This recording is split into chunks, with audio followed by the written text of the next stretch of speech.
This world? Honestly, everyone's just so self-absorbed, it's impossible to deal with. And right when things couldn't get any worse, something absolutely wild happened. Every single student on that bus, poof, teleported straight into another freaking dimension. It was so out of pocket, everyone was literally speechless. Turns out, the one who pulled them into this whole mess was none other than the goddess Visis. Apparently, in this new realm, whenever ultimate evil shows up, they just casually summon heroes from other worlds to handle it. Roughly 200 years back, some previous heroes supposedly clapped the ultimate evil, but guess what? Time passed and the great demon king decided it was time for a comeback. So naturally, the goddess is now hoping these freshly summoned chosen ones will once again swoop in, yeet the evil, and save the day. Some of the students were still convinced this was just some elaborate school trip, completely oblivious they were now isekai'd, while others were pretty sure they'd all just collectively died, and this was the afterlife. Their homeroom teacher, bless his heart, tried to calm everyone down, like, "Don't worry, kids, I'm here." For now, they figured they'd just listen to the goddess's explanation, mostly because she was, drop-dead gorgeous. The more level-headed ones, however, were already doing a full environmental scan, confirming this was 100% an actual isekai. Takuto, the class leader being the pragmatic one, spoke up to ask what would even happen if they just didn't cooperate. Like, you just want us to fight a demon king and die? For free? Seriously, who's going to cover the damages? The goddess dropped the bombshell. If they didn't take down the demon king, they were stuck here forever, no going home. To reverse the summoning ritual, they'd need a special magical substance called Dark Lord Essence. And surprise, surprise, there were only two ways to get their grubby hands on it. Option 1. Extract it directly from the source, which of course was chilling in the great demon king's heart. Option 2. Just absorb the Dark Lord essence after said demon king has been, conveniently deleted. So, long story short, if they failed to delete the demon king, they were basically residents for life. Oyamada, hearing all this, was visibly salty, thinking the goddess was just straight up lying. And even if it was true, so what? He felt like none of this was his problem anyway. The goddess, running out of arguments, literally bowed down and begged the isekai heroes to lend a hand. Another student, Aake, immediately questioned how a bunch of totally normal high schoolers were supposed to go fight a demon king. The goddess, however, reassured them that simply by being summoned here, they were already special and totally didn't need to worry. In fact, every single person present now possessed some kind of unique ability. Oyamada still wasn't buying it, so Visis had a literal man-eating monster brought in, alongside a very unfortunate prisoner, just to prove her point right in front of the entire class. She then casually incinerated the monster with magic, effectively proving her words and, subtly reminding everyone who was boss. At this point, there was zero doubt left in anyone's mind. They were officially summoned to a full-blown sword and magic world. Next up was the always fun power level assessment for each student. The goddess pulled out a magic measuring orb, and everyone was told to step up for their personal power appraisal. Next up was Oyamada, who surprisingly possessed such a massive amount of magic power, it practically lit up the whole room. Naturally, this guy immediately got a big head, thinking he was the GOAT, but our narrator senses something fishy about this whole situation, especially since our protagonist felt absolutely zero attraction to that condescending goddess. Then the actual class powerhouse steps up, and his magic power is so off the charts it literally shatters the measuring orb. Talk about flexing. The goddess, practically giddy, declared him an S rank, the absolute highest tier. Oyamada, not wanting to be left out, asked for his rank and found out he was A tier. Close but no cigar, buddy. Then Aake stepped up and also landed an S tier rank, leaving everyone completely flabbergasted. And it wasn't just them. A few more students in the class showed off some seriously massive potential. It was truly a rare summoning, pulling so many high-tier individuals in one go. But then our main man Men stepped up, and his measurement came back, completely, utterly normal. So normal, in fact, that the goddess literally couldn't be bothered to explain it, like, nah, too much effort. Turns out, even in a whole new world, our MC was still just background noise, a certified NPC. This brutal reality just sent Two's already shaky mental state spiraling even further. Right on cue, another powerful individual popped up, this one wielding dark magic. This was supposedly the most OP power in this new world, and of course, it was given to the kid who got bullied the most.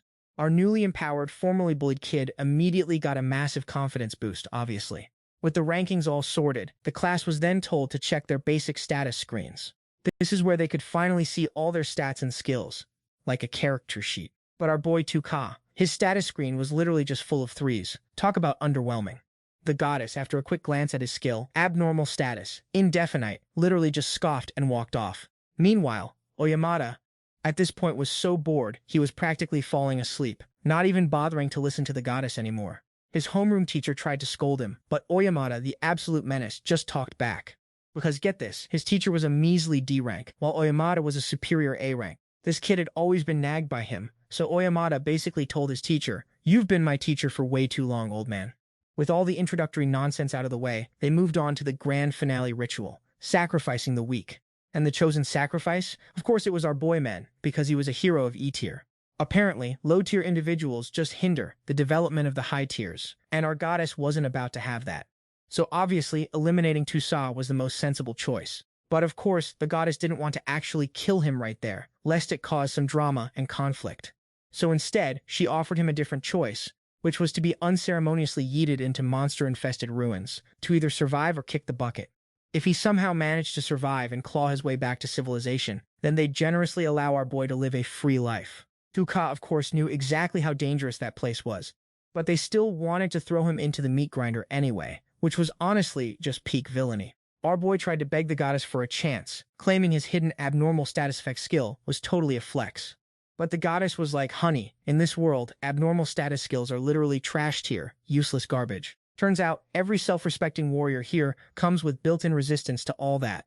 Not to mention our boy is E rank, which just seals the deal. That skill is basement-level junk. Better to toss it than let it ruin the vibe. Our protagonist was like, "Wait, I got summoned to be a hero, and now you're pulling a 180 and trying to yeet me? This is not the legendary welcome I signed up for." Takudo, the resident main character, but not our main character type, told our boy to just give up already. Apparently, the ladies were tired and wanted to get to their beauty rest. Nobody cared if this absolute nobody got yeeted from existence or not. Even Jiasu, the guy our hero always saved from getting bullied, suddenly forgot all about it and did a personality flip. Classic human nature, am I right? Get what they want, then immediately ditch you. Tale as old as time.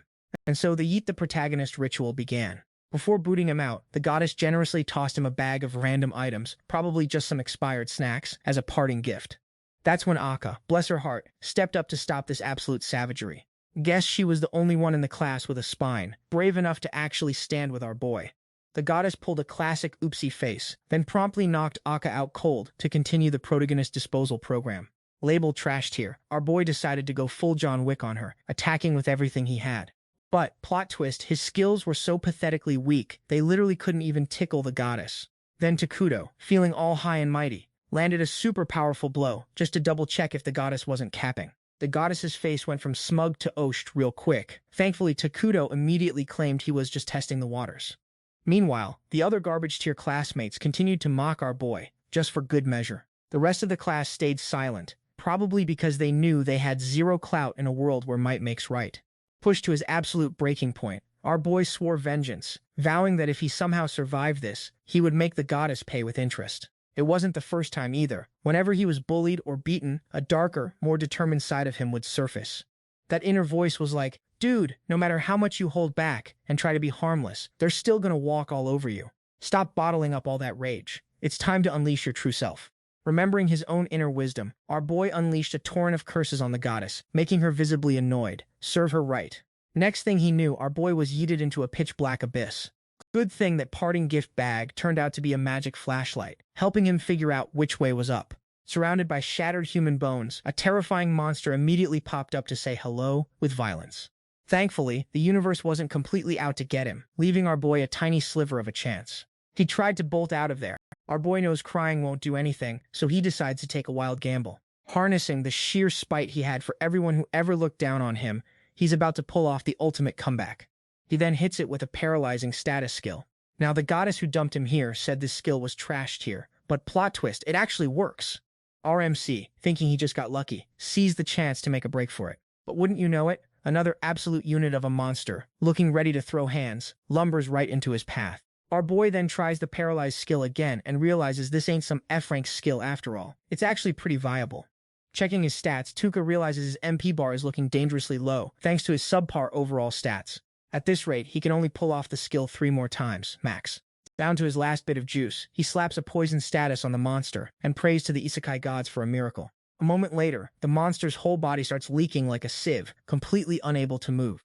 Just as he's catching his breath, the other monstrous minotaur stomps right up, its paralyzed status having conveniently worn off. And wouldn't you know it, our boy is completely out of MP and can't cast anything. Peak isekai luck, am I right? Once more, he channels his inner shonen protagonist, thinking of all the jerks he needs to get revenge on and somehow pushes past his limits. He decides to put an end to this minotaur if he wants to survive, and then, apparently, obliterate everything. Mid-skill spam, he figures out a crucial game mechanic. He can't use the same move twice in a row. Instead, he has to cycle through different status effects like paralyze, sleep, or literally anything that prevents the creature from fighting back. Then he can apply poison to slowly tick its HP down. With 0 MP, his innate abilities are taking a hit, and as if the universe wasn't already trolling him, dozens of other mutated monsters suddenly appear. To live, he has to gamble his very life force, converting his HP into MP just to blast an abnormal status skill on every single enemy. Thankfully, these guys aren't exactly speed demons, giving Tuka just enough time to cook something up. He goes into full-on panic mode, spamming paralyze and poison skills so hard he's practically passing out from exhaustion. And yet, the monsters just keep on spawning. Where are they even coming from? Now it's a whole swarm of monstrous minotaurs. Our MC gives himself the classic protagonist pep talk. Don't you dare give up before you've tried absolutely everything. He keeps pushing, spamming his one reliable skill, but his sheer willpower is starting to buckle under the weight of severe energy deprivation. But thankfully, right at the absolute brink, the first poison monster finally bites the dust, granting him a sweet, sweet level up. His stats absolutely skyrocket, because turns out these monsters were actually ridiculously strong. Just one monster, and our boy gains over 200 levels. Suddenly, his MP bar is overflowing, and he can go back to spamming skills like there's no tomorrow. Tuka realizes this is his ultimate accidental flex moment, and you know he's loving it. Skill experience, it turns out, is directly tied to how many times you spam it. Since he's been spamming it like crazy, his abnormal status skill instantly hits level 2. And get this, he discovers this absolute cheat code of a skill can now hit multiple targets. Suddenly, clearing these monsters is an absolute cakewalk. Turns out, everything that Trash Tier Goddess said was wrong. This skill only didn't work on her. What a surprise. And for the local monstrosities, they were 100% getting hit. The smarter monsters in the back saw what went down and knew better than to come closer. Seizing the moment, our boy just casually loaded up on poison for the immobile monsters, racking up levels like it was nothing. At this point, our boy wasn't scared anymore. He just saw a mountain of EXP points about to become his. For our guy, MP was everything, and thankfully, its stat points were astronomically higher than anything else. This was basically his life fuel. If it ran dry, consider this whole reincarnation thing a bust. After hitting level 200, the EXP gain started slowing down, just like in every single RPG ever. But with the sheer number of monsters slowly dying off, the numbers were still ridiculously impressive. Our guy just chilled there, taking a break, waiting for them all to eventually drop. Suddenly, the monsters outside felt so utterly threatened that they tucked tail and ran from the new monster that had just been born. The area was littered with corpses and usable items, which he borrowed to deal with the monster problem. But, he still hadn't figured out how to find food and water for actual survival. Feeling famished, he suddenly remembered those monsters he'd just annihilated could totally pass for cows and chickens, so he grabbed some meat to tide himself over. Turns out, monster bodies are ridiculously tough. Only their squishy eyeballs were soft enough to be edible. With no other option, and despite the sheer disgust, our boy had to force down those monster peepers to survive. But the kicker? Even the eyeballs had some kind of acid that instantly turned them into inedible leather. Bro couldn't catch a break. Then, out of nowhere, he remembered the starter bag that certain goddess had handed him. For some reason, the gem on the bag had changed color, and inside, full-on food and drinks from his old world. Talk about divine delivery service. With this in hand, he officially had zero worries about starving to death ever again. A few days later, in that dungeon, our boy had officially become the daddy of all the monsters. No matter how tough these things were, one hit with a status ailment, and it was instant game over for them. Our boy just sat there leisurely, watching the monsters slowly kick the bucket, feeling incredibly annoyed by the whole thing. I mean, what even is this if not a total massacre? But hey, if he didn't do it, he'd be the one getting massacred. He pretty much cried for his twisted fate, recalling a time in his childhood when he was at his absolute lowest. The ones who pulled him out of that metaphorical mud pit were his aunt and uncle. They were the ones who gave our guy a chance at a normal life. It was the first time since birth that he'd ever truly felt human love and warmth. Before them, his brain was hardwired to think he had to become evil when he grew up, or he'd simply get killed. And now, despite desperately trying to forget that mindset, cruel fate had shoved him right back onto this chaotic path, forcing himself to get used to massacring countless monsters and taking their lives just to escape this place. At this point, our boy was chilling at nearly level 1000, with over 31,000 MP. Plenty of juice to casually decimate any number of monsters that dared show up. Wherever he stumbled upon someone's corpse, he'd still clasp his hands and offer a quick prayer for their souls to find peace. He figured everyone's souls were probably still lingering around, stuck because they hadn't found the exit yet. Our boy kept going, only to stumble upon some truly hideous abomination, instantly hitting it with 2 status effects at once. Thanks to his recently leveled up skills, the poisoning effect spread even faster.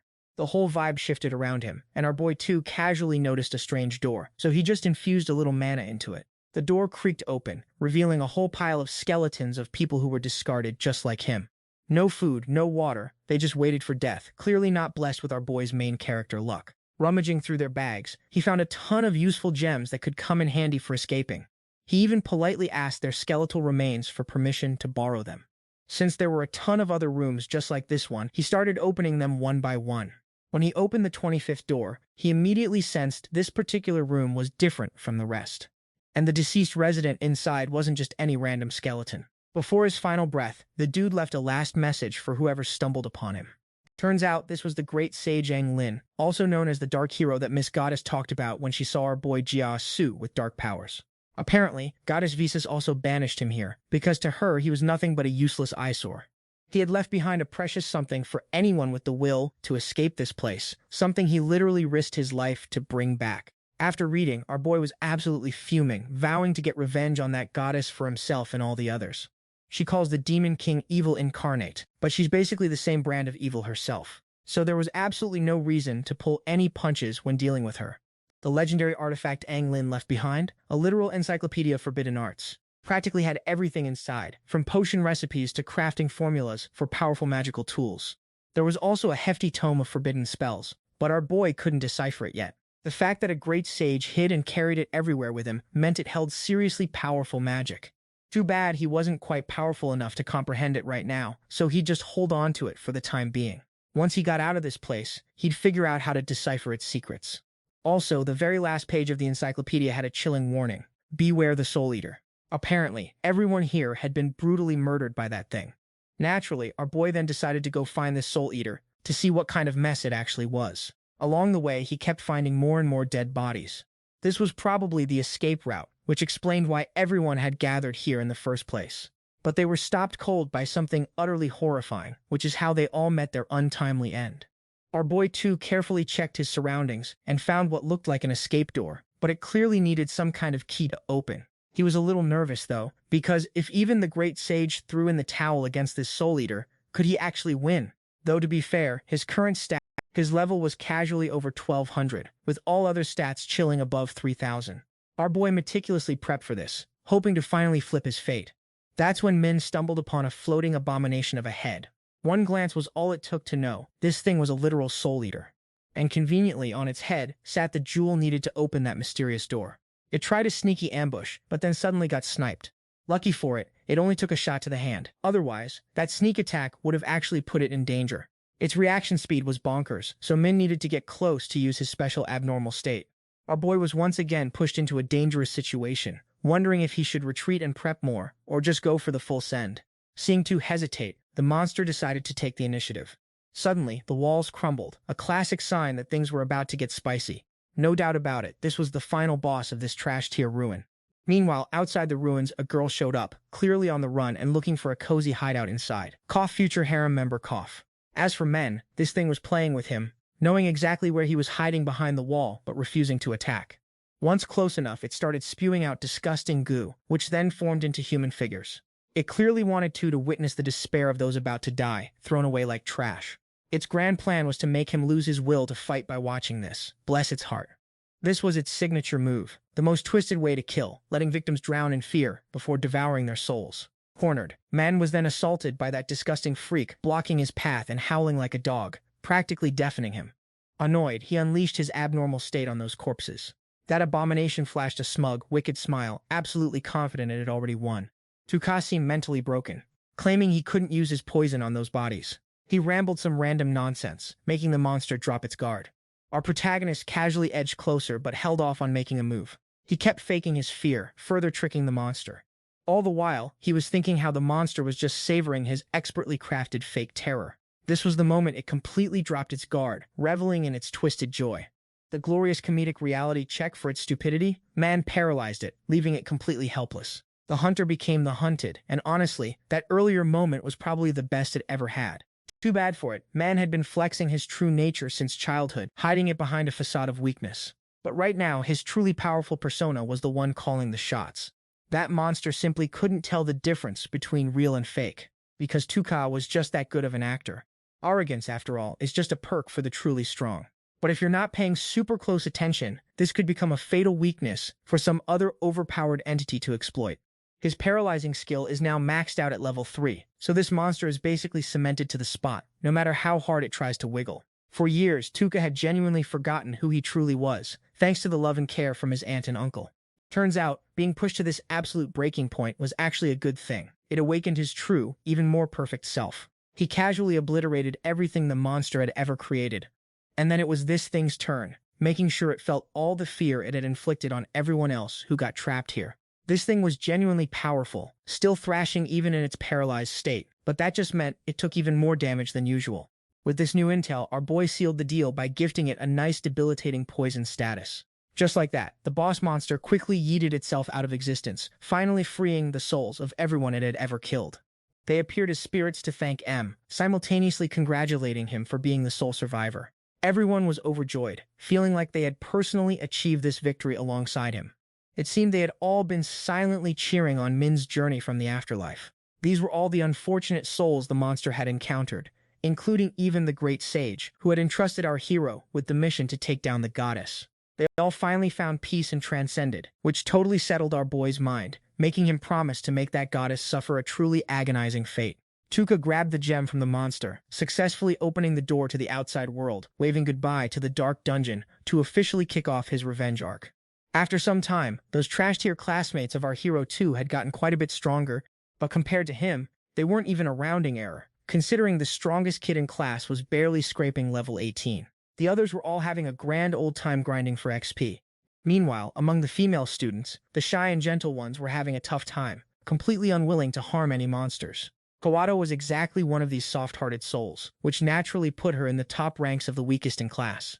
A stronger, tougher classmate named Asaji came over, advising her to listen, or else 70% of the girls in class would totally ostracize her. Asaji figured a class with zero unity like this was bound to collapse sooner rather than later. Everyone was just looking out for themselves, after all. Plus, this new ranking system was explicitly designed to leave the weak in the dust. Asaji was B tier, while Kawato was stuck at D tier. Knowing the whole class would inevitably split into factions, Asaji casually suggested that Kawato should totally join their group when the time came. No one else would ever let her join their teams, so Asaji advised her to start listening to her from now on. Then she brazenly reached down and gave Kawato an unnecessary squeeze, adding that if things ever got tough, Kawato could always use certain assets to survive. Their group had conveniently prepared a monster right here, explaining that to join, she had to defeat this particular beast. Kawato's kind-hearted personality might have worked in the old world, but here, she absolutely had to change and conform to the majority. They even reminded her about Tu's elimination to properly scare her into action. In the end, Kawato did as she was told and passed the test, but she was visibly devastated. She remembered how back then, Tu always did good deeds, even helping abandoned animals on the brink of death. And now she's stuck having to deal with this mess, apologizing to him even though she couldn't do anything to help. Meanwhile, Akka finally woke up after getting casually knocked out by this goddess. Realizing her kind friend was no longer with them, she was absolutely heartbroken, confronting the goddess who then put on a fake cry fest, saying, "Oh, that was just a mandatory ritual for this totally normal alien country, you know." She kept up the fake tears, apologizing to Akka for knocking her out, then dramatically warned that time was short and the ritual had to continue. If they didn't power up, and fast, then all the weakest links would be eliminated. Simple as that. She even snickered that some people out there were too scared to even touch a monster. If things kept going like this, they'd all be cold just like their friend. Akka, however, was not on board with this goddess' twisted methods. The goddess just gave a super annoying fake laugh, saying she was so generous she'd give them one last chance. If Akka got strong enough, she could take on the duties of everyone else who failed. Akka promised she'd do everything to get stronger, but only if the goddess promised not to eliminate anyone else. The goddess, of course, completely ignored the promise, just calling Akka truly S-rank and extending her hand for a peace treaty. Akka really didn't want to touch the psycho, but for the sake of her friends, she forced herself to act friendly and play along. After she left, Akka noticed her hand felt ice cold, a chilling sign that the goddess' touch had already sent countless souls to their doom. Now back to the Dark Forest, where our main character, too, is about to have his fresh start. Meanwhile, that girl from before, who wanted to enter those sketchy ruins, is still getting chased, even after popping her presence-concealing spell. Her pursuers are clearly pros. They can pinpoint her location just by the tiniest traces she leaves behind. These guys, calling themselves holy guards, are dead set on proving to this girl that nobody, absolutely nobody, escapes them. Back with our boy 2, he can finally see the literal sunlight again. And surprise, surprise, his current stats are, like, absurdly high. His level, a casual 1789. His MP, a cool 50,000 points, basically infinite ammo for spells. All his abnormal status skills are maxed out at level 3, letting him either dispel debuffs or completely cripple enemies, instead of, actually killing them. He was just about to go find some monsters to test out his new kit when he stumbled upon a poor slime getting bullied. Man, this scene felt way too familiar. That little guy's fate was basically a mirror of his own past. Even though it was being picked on by bigger monsters, the little slime bravely fought back, making our boy 2 surprisingly happy. So, he decided to activate his immobility status on a few of the other monsters, just for a little test run. After applying a low-level poison, he confirmed it. No instant destruction, just a slow, methodical weakening. He then kindly dispelled 2 of their status effects and shooed the whole bunch away. The little slime, also caught in the immobility effect, looked pretty terrified of 2. Our boy 2, ever the softy, promised not to harm it. He even gave the little guy props for holding its own against those bullies. Turns out, this creature was surprisingly smart. Instead of attacking our boy Tuka when it could finally move, it just latched onto him. Our MC just figured it was curious, probably tagging along for a little while. But who knew it would follow him so far? Our boy felt a pang of pity, realizing this little creature was also discarded by others, just like him. Turns out, 2 discarded souls living together isn't so bad, so Tuka officially took it in as his familiar. Elsewhere, our beautiful lady is still struggling, trying to do something, but she just can't shake her tails. She knows her pursuers want her to be completely exhausted before closing in for the kill, because that's how these so-called holy guards conduct their bloody hunts. Nearby, M is engrossed in the book the great sage left him, packed with all the info he needs for his revenge plot. He tells his familiar about his grand plans, which are, shall we say, leaning a tad negative. This entire journey, just another step towards his revenge. He tells his familiar that if it wants to leave, now's its chance, but of course, it wasn't having any of that. M considered his new familiar his first real teammate, giving it the name Pigaru, which absolutely delighted the little guy. To defeat that goddess he's gunning for, Tuka needs to master forbidden arts and forbidden spells. And he'll have to use every dirty trick in the book, because his normal skills are completely useless against her. Back to our fleeing lady, who has now completely given up, knowing she'll be chased down no matter where she runs. Out of options, she's ready to risk it all, activating her spirit form state for one last bloody fight. Those guys chasing her accidentally run right into Tuka, who naturally plays dumb and acts like a weakling to see what they'll do. As expected, these guys are just like all the others. Seeing him look weak, they instantly get cocky and decide to kill him, even though he has absolutely nothing to do with anything. They even gloat about how their target is weakening, so they can just take their sweet time dealing with her. Tuka knows these are exactly the kind of scumbags he despises, and he gets serious. He pretends to beg for mercy, slowly backing away like a harmless civilian, baiting one of them to charge in for the attack. The consequence of that stupidity, he's instantly hit with an immovable status effect. The remaining 3 are absolutely shocked that he took someone down without even lifting a finger. Tuka thinks it's a good thing his abnormal status effects still work on humans. He figures these guys in front of him aren't as scary as the monsters he usually deals with, but their inner selves are many times more monstrous, so they all have to go. Piggy Maru also completely agrees with M, wanting to make these people disappear. So Tuka casually sends all 4 of them to the dustbin of history with a potent poison status effect. Their deaths net him some sweet loot, and knowing there's still one more person lurking around, he goes to investigate. As for Our Lady, she's now sweating bullets, because the presence of her pursuers has completely vanished, replaced by something far more terrifying, something that even spirits have to fear. Our MC had Pigamaru distract the enemy, while he casually subdued this lady. He felt she had no ill intent, merely defending herself, so he decided not to end her. Our MC just wanted to talk things out like a normal person, though he's still super wary of anyone from this world. He's been through too much, and trusting people isn't really his thing anymore. The lady tried to ask what he wanted, only to learn he was just asking for directions. Turns out, our unbothered lead is completely clueless about his current surroundings. She asked where the other 4 guys went, and our MC casually mentioned he'd handled them. He smoothly offered to let her speak more freely, but emphasized absolutely no sudden movements. Any funny business, and he'd use that skill to put her right back in her place. In reality, that skill takes a while to actually overwrite someone's will. But she didn't know that, so she complied, only opening her mouth to reveal the 4 supposed sacred guardians had already been dispatched by our MC. She then asked if he had any teammates nearby. And he confirmed, yep, totally. Plot twist, his only teammate was Slim. This lady realized he wasn't lying about taking down those bad guys. So she decided to answer all his questions truthfully, since our MC was, her lifesaver. Our MC trusted her a bit more, but still didn't want to get too entangled with her. Turns out, this place isn't alien. It's a whole lot farther than that. It's actually in the southern part of the Unia Kingdom. Our MC initially thought these ruins were part of Alien, but thankfully, they weren't. He's not quite sure if he can handle a goddess yet, so avoiding trouble for now is probably wise. He showed her the sage's special writings, which she didn't recognize, only confirming it was an ancient, peculiar language. But she did know someone who could translate those ancient texts. That person was once known as a forbidden witch. All because she possessed too much forbidden knowledge about the world. This was exactly what our MC needed, so he asked where to find her. She revealed that the witch had been exiled from her homeland and now lived in the Demon Belt, a super dangerous region, right in the heart of the continent. He thanked her, but she still felt that wasn't enough to repay him. Our MC, ever the chill dude, said that information was more than enough, and now they were officially even. From now on, they'd go their separate ways, and she agreed. Our boy too just got some flashbacks. Seeing her reminded him of someone who was almost too pure for this world. He mentioned she'd be free in a few minutes, but he couldn't exactly guarantee her safety until then. She wasn't mad though, knowing full well only those guys could actually pose a threat to her. Before he bounced, our boy still made sure to apologize for randomly going full attack mode. He wished her smooth sailing on her next adventure. Our young hero and his companion Slim took off, and Slim was actually pretty stoked his master wasn't the slaughter everything type. He only took out the trash tier villains who deserved it, and anyone who pushed him to go full OP mode. He even had Pigyaru keep an eye on their backs, just in case the girl decided to pull a sneaky attack. After a day of chill traveling, our boy too finally rolled up to the nearest city gates, asking to be let in. The local guard immediately hit him with the classic, "You here to join the dungeon crawl to conquer the ruins?" question.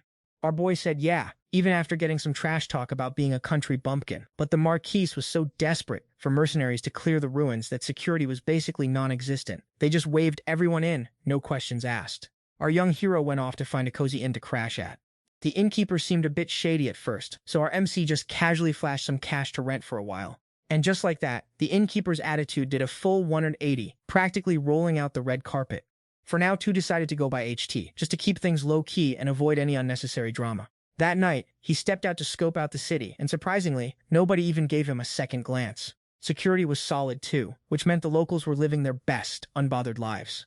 And speaking of food, it wasn't half bad either. Our boy too, ever the strategist, picked the busiest spots, especially near the boozy tables, prime real estate for snagging free intel. The chatterboxes were blabbing on about how the local knight orders and army were basically monster-level strong, with the Black Dragon Knights being the scariest of the bunch. Apparently, their top 5 legendary warriors could casually flatten an entire nation. Just, a Tuesday for them. And then there were the ultimate humans and brave-blooded assassins, because of course there were. Back in his cozy room, Tu decided his next big quest was to track down someone who could actually read that forbidden magic grimoire. Specifically, the Golden Devil Belt, just like that girl from before mentioned. And number 2, brew up some monster-boosting potions to give Pigyaru a sweet power-up. The intel he snagged confirmed the Lord was indeed recruiting for the Ruined Conquest, and get this. One of the key ingredients needed was a Scotten King's skeleton for crafting. So naturally, our man had to dive into a dungeon to find this specific glorified skeleton. Conveniently, his book just so happened to mention that these specific ruins had a Scott King. Talk about plot convenience. The very next day, people from all corners of the kingdom flocked to hear what the Marquis had to say. Turns out they just discovered a brand new floor inside the ruins. And he needed them to explore it, obviously, but also to find a specific item. The grand prize, a legendary dragon's eye goblet. Find it, and anything else they brought back got snapped up at premium prices, so no worries there. Plus, all the monster materials, our boy gets to keep them all for his personal projects, just like he wanted. After chilling in line for a bit, lo and behold, our MC spots the mystery girl from before also signing up. Turns out some local bully instantly recognized her as a wanted woman. Uh-oh. He then loudly calls her a holy knight, making everyone around instantly connect her to the legendary Sarahs from the Holy Kingdom. Yep, she's got a massive bounty on her head, and used to be the ex-captain of that very Holy Knight order. And this creeper? He'd apparently met her once before, so her face was seared into his memory. Back then, she'd brutally rejected him, and he'd been holding a grudge ever since. What a snowflake. She tried playing it cool, claiming she'd never met him, but this guy just wouldn't let it go. His proof? He vividly remembered her assets, and also her pointed ears, because she was an elf. Duh. This clown even proudly pulled down her hood, trying to prove his ridiculous point. But nope, her face was not at all what he'd pictured. And no pointy elf ears to be found, turning him into a total joke right there on the spot. She calmly introduced herself as Miss, not Saras. Completely humiliated, the guy now held a fresh grudge against pretty girls. What a guy. Our boy Tua witnessed this whole mess and was just speechless, but also too busy for drama. Gearing up for the dungeon, he went to buy some equipment, and who'd have thought, he ran into her again. Turns out, plot twist confirmed, she actually is Saras, the wanted woman, just using some sweet magic to conceal her identity. Since they'd crossed paths, our MC gave her a heads up that the earlier creep would probably come looking again. Even with his grudge, she just shrugged it off like it was nothing. Her blunt way of speaking naturally pushed people away, which was her whole goal, fearing that getting too close would reveal her secret. Since both were naturally antisocial and guarded their own secrets, M suggested they team up. He asked her to snag some essential gear for exploring the ruins. Naturally, he'd pay, and since Saras needed some cash for travel expenses, she agreed. Both introduced themselves with fake names, only for him to realize she was super sensitive to lies. Awkward. He mentioned that they both used fake names and had their own reasons for it. So they went weapon shopping just for show, because in reality, our boy's OP stat skills were more than enough. Once done, he casually handed her 3 silver coins. If he went himself, he'd probably get ripped off way worse. The moment he left, she immediately collapsed, her face showing severe sleep deprivation, eyes dark like a panda's. She probably hadn't gotten any rest in days. Poor girl. With his new gear, our boy confidently strolled into the MS dungeon, not fearing any suspicion. Right as he descended, he spotted some adventurers getting chased by monsters. These monsters were basically pocket change for him, but our MC still had to casually stab one to avoid suspicion. Unexpectedly, the adventurers behind him saw the monster drop from a single hit and were super curious. Turns out, there aren't any monsters strong enough to even tickle our boy, so his stats are barely budging because everything here is trashed here. Meanwhile, that petty villain from before, still salty about being publicly owned by Saras, hired a whole squad to hunt her down. He even told his goons that if she begged for her life and pledged allegiance, they should bring her to him alive, because wasting such a pretty face would be a sin. Yikes. These absolute creeps were already bragging about all the unspeakable things they'd do if they got their hands on her. Our unbothered MC heard enough of their trash talk and decided to crash their little villain meeting. At first, they were pretty confident, figuring dying in these ruins was just part of the job description for adventurers. But Tuka, after cleverly baiting them, hit them with an immobility spell. Their arrogant swagger apparently reminded him a little too much of how he used to be treated. And honestly, wiping them out felt pretty cathartic. The head goon tried to sputter out some dying threats, which just made our MC chuckle. Like, seriously? You're kind of past the threatening stage. He simply left, letting the local monsters handle the cleanup crew. Why bother faking an accident when nature does it better? With his accidental OP skills, our young hero effortlessly breezed through all the lower floors, reaching the newest one in record time. But before diving in, he decided to turn back for a quick nap. No need to rush when you're the main character. 3 hours later, Tuka felt much better and gave a grateful nod to Piggy Gimaru, his adorable, trusty bodyguard for standing guard. A little while later, when he returned to the area, another adventuring party approached him, full of questions. They'd stumbled upon the scattered monster corpses and were utterly baffled by the cause of death. Every single one had died in some bizarre, unidentifiable way, which had the other adventurers pretty freaked out. The leader, a strong, protective type from the Sword Tiger Brigade, was definitely not about to let this unnatural chaos put her comrades in danger. So, they were pulling out, reasoning that humans naturally fear the unknown, and this whole situation was definitely unknown. She then politely asked if our MC wanted to retreat with them, and he, equally politely, declined, claiming he hadn't gathered enough resources yet. In reality, Tuka had orchestrated the entire Spooky Monster massacre to clear out the competition, leaving him free to do his thing. Upon reaching the final chamber, he spotted the dungeon's grand treasure, a fancy dragon's chalice. Right next to it was a monster stone statue, and our MC, being the genre-savvy legend he is, immediately knew it needed to be taken care of. A normal person probably wouldn't have even blinked at it. But Tuka, having been transmigrated from another world, had seen enough anime to know stone statues rarely stay still for long. The poor, unlucky stone dragon was instantly immobilized. Then, just for good measure, it unexpectedly perished from poison. Talk about overkill. Even after snagging the dungeon's most important artifact, our MC wasn't particularly thrilled. His real target was just the bones of the Scotan king. You know, normal stuff. Just then, Saras unexpectedly arrived, fully expecting to be the first one here after the other adventurers had retreated. But nope, our MC was already way ahead of the game. Knowing she needed the chalice way more than he did, Tuka just casually handed it over, no strings attached. She was utterly shocked for a moment, This thing was worth over 300 gold coins, and he just gave it away like it was nothing. Despite her pride, she really needed it and was in a rush, so she reluctantly accepted. Our caring MC also told her to get some sleep, as she looked like she was about to collapse right there. After fumbling around for a bit, our boy managed to open another door leading further down, which of course was the actual main objective for his ruins expedition. Saras, being the stand-up lady she is, insisted on coming along as our boy's bodyguard, feeling it'd be too ungrateful to just peace out after getting gifts. She even promised not to be a burden, so our MC gave the green light. Plus, they were kinda kindred spirits in their own unique ways, and her honest expression sealed the deal. He only had one condition: no asking about each other's baggage. Anything else was fair game. She was totally on board, swearing on her honor to keep our boy safe. Deeper into the ruins, the monsters got way stronger, but they still couldn't even faze Saras. While they were down there, our MC casually asked what was up with all the yellow-eyed monsters.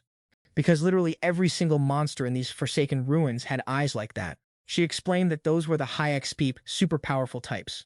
Basically, they were only meant for those heroes from other worlds. Also, killing people won't get you any EXP since that's a monster-exclusive perk. The normal-eyed ones, however, were pretty much trashed here, and many could even form close bonds with humans, like Pigyaru. They're literally everywhere, but those yellow-eyed types, big difference. Legend says monsters affected by the evil energy radiating from the Great Demon King get those yellow eyes, and their ferocious instincts get unleashed. Hearing yellow instantly made our MC think of his buddy, the so-called Golden Hero, and it gave him a bad feeling. Continuing deeper, they entered another room and got the vibe that this place was pretty safe. Saras, being part monster herself, could sense this was a good spot to catch some Z's. Our MC also introduced Pigyaru to Saras, and the little fellow was absolutely thrilled. He insisted she take a break while he kept watch, seeing how utterly wiped out she looked. She had her reasons, so she still refused to properly sleep, only lying down to relax a little.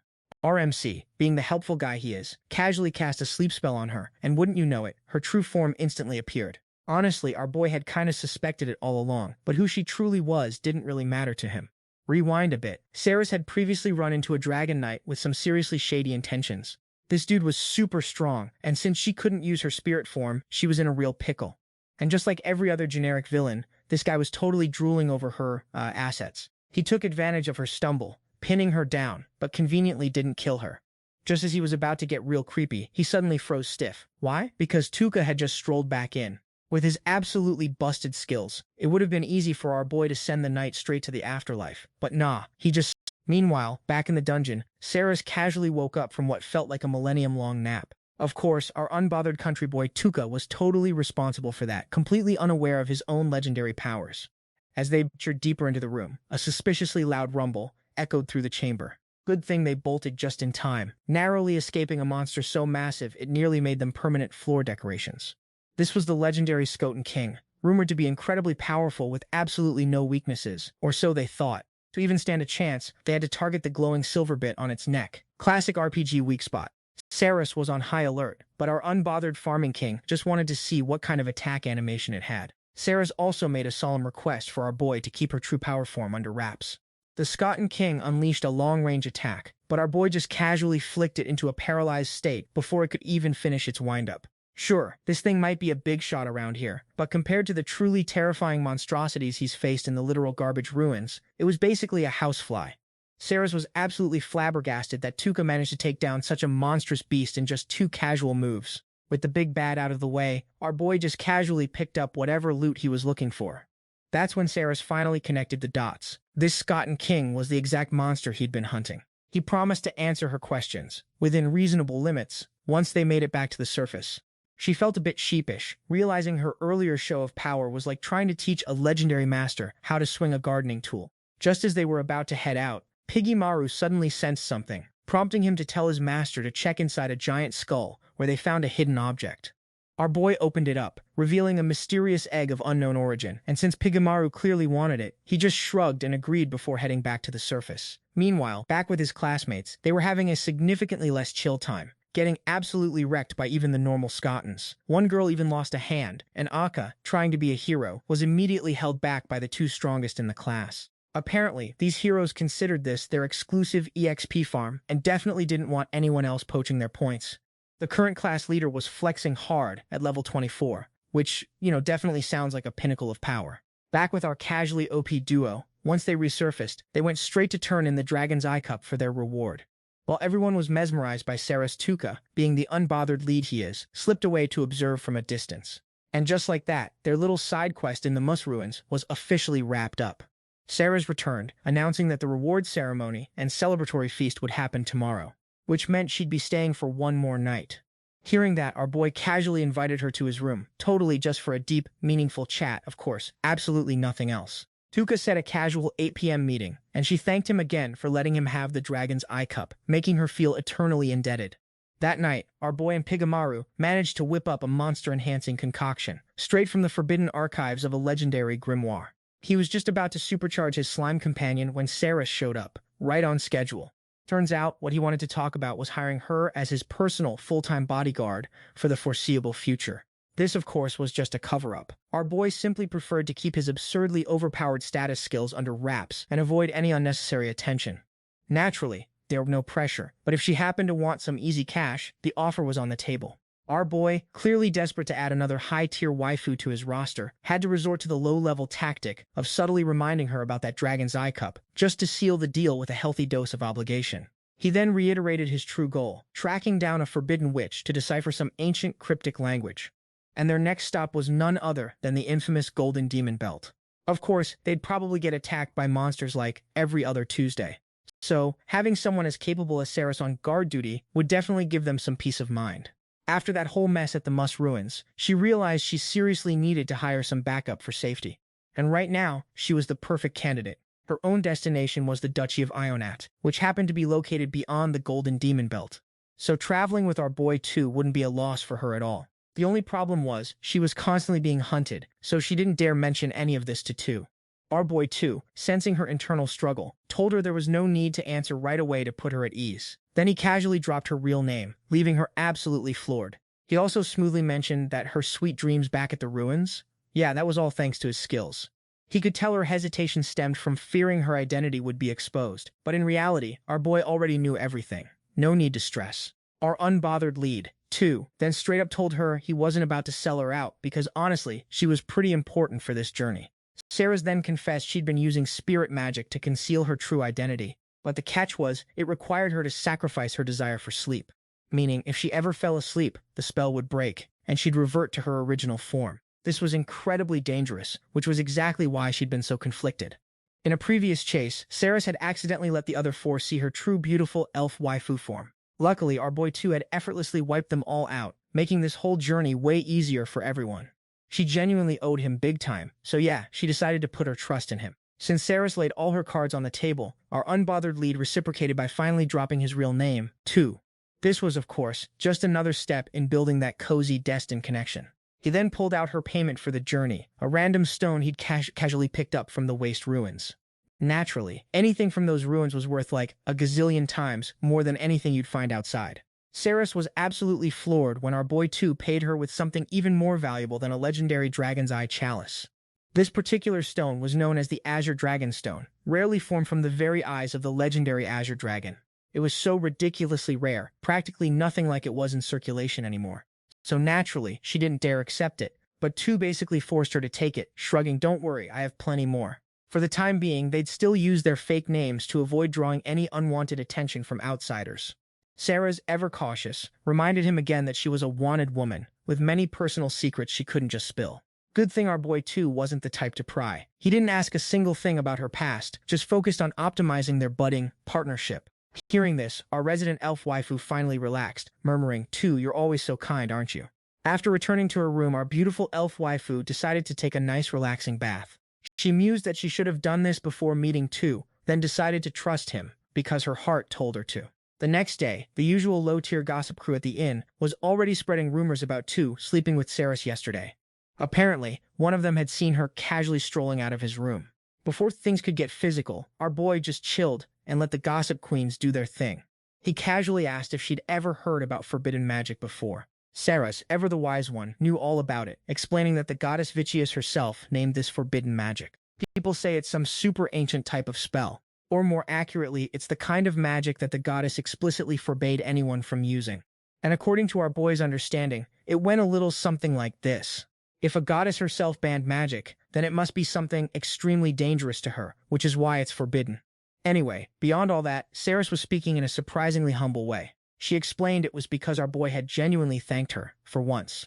This was apparently a bit embarrassing for Saris, who isn't used to such sincerity.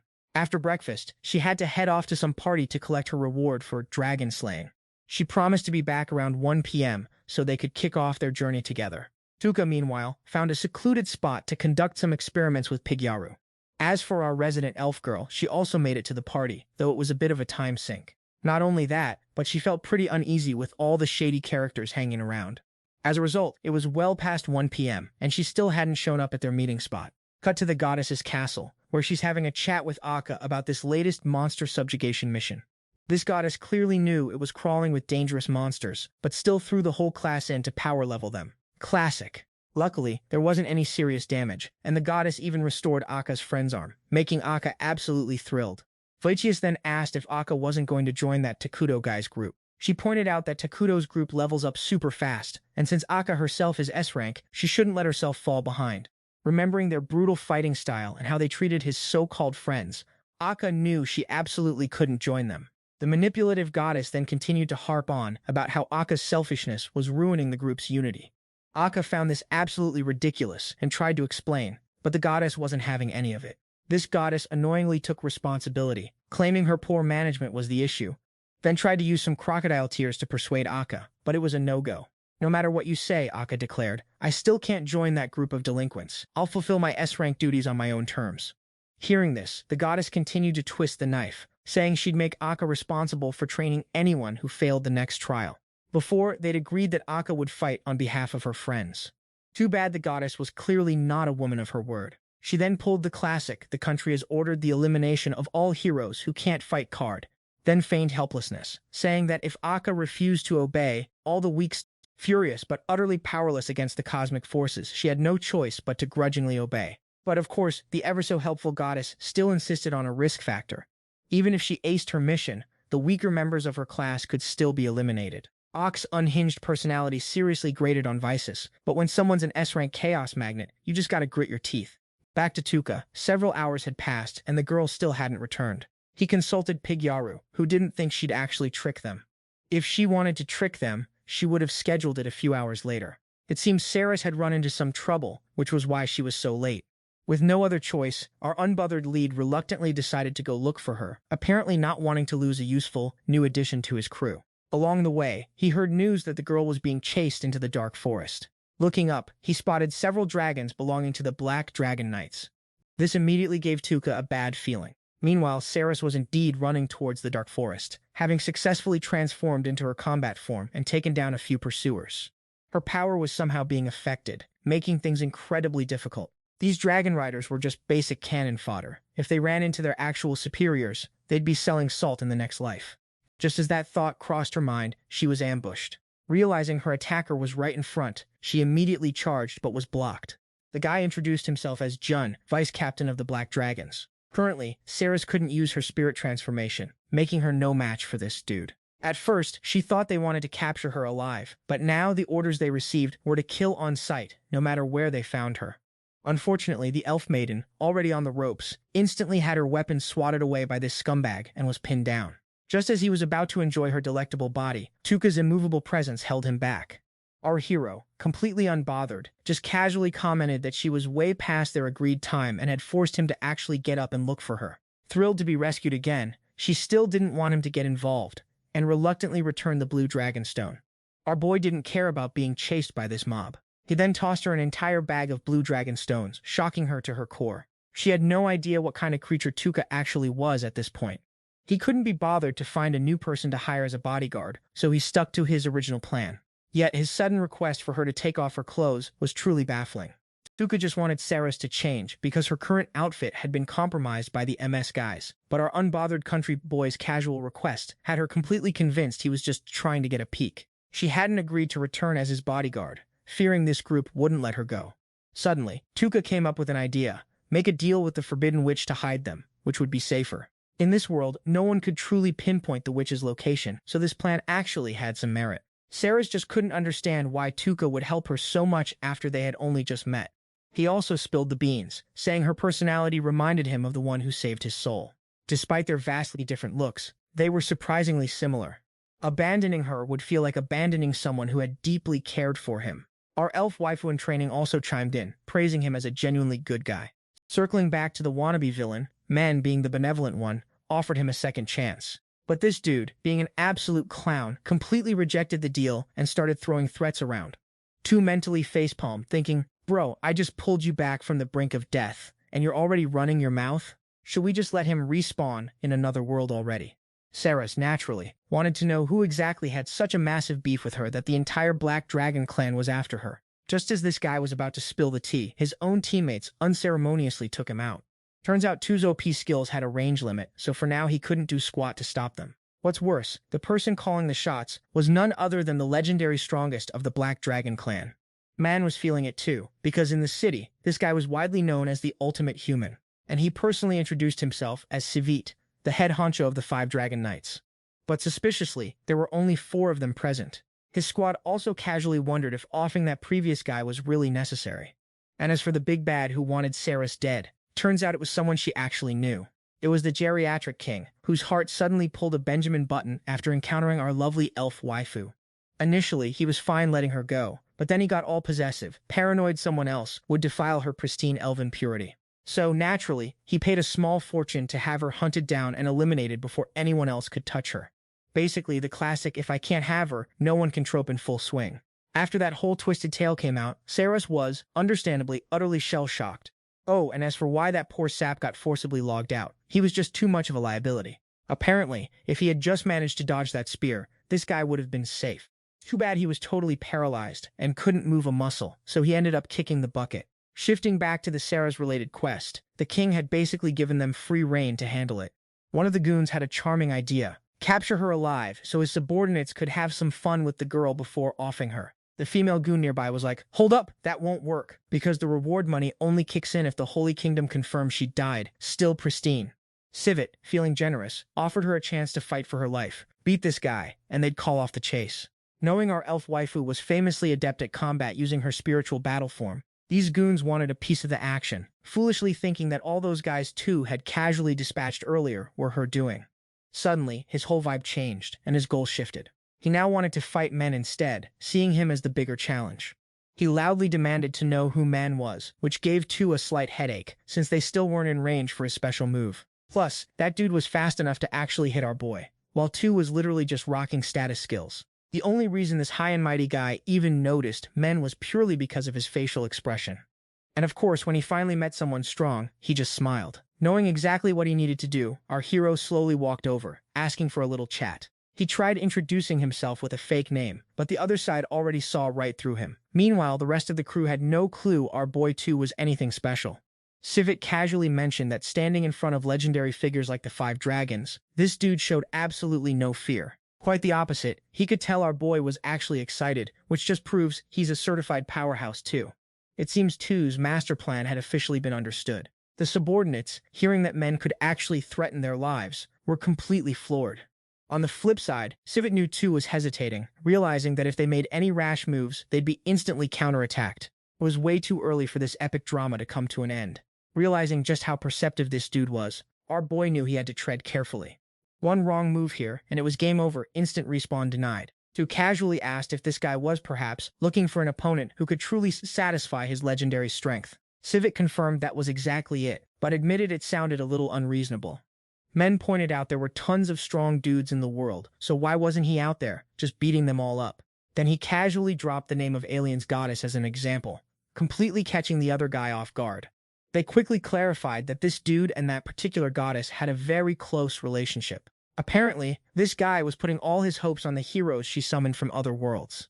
All of them got massive power boosts from their divine blessings, so in the future, they're guaranteed to be super strong and totally worthy opponents. Seeing Caesar's smug grin and absolute unshakable confidence, 2 instantly realized this dude basically lived for nothing but a good fight against a powerful foe.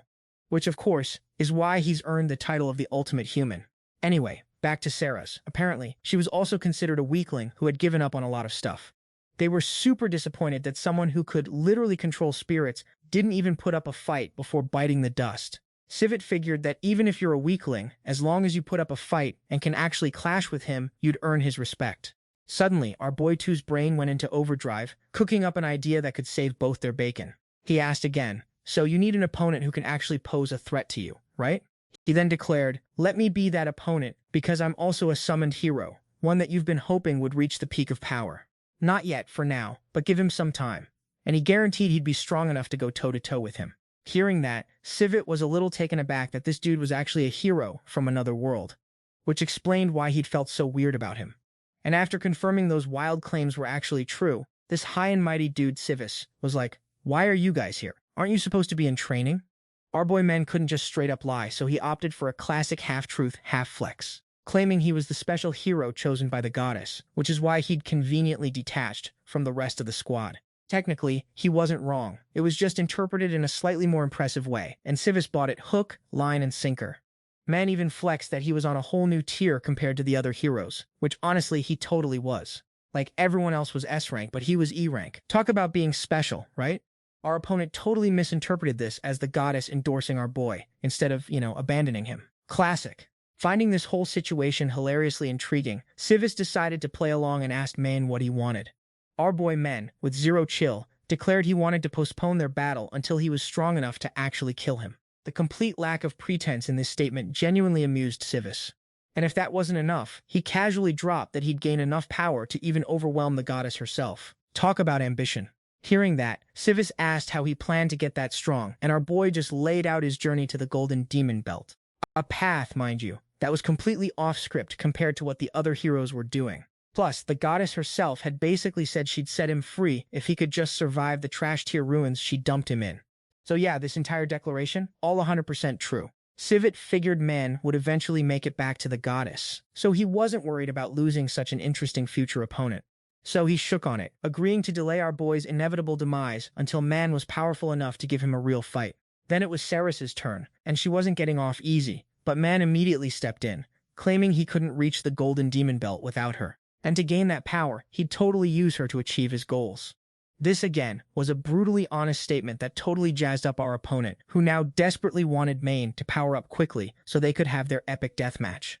The other guys tried to argue with their commander, but Civis just gave them the death stare, shutting them up instantly. Civis also agreed to tell his subordinates to stop chasing our dynamic duo, just to make Man's power leveling process more convenient. Right after that, they dipped, vowing to return once 2K was finally ready. So, his plan totally worked, but here's the kicker. This wasn't even his original desired outcome.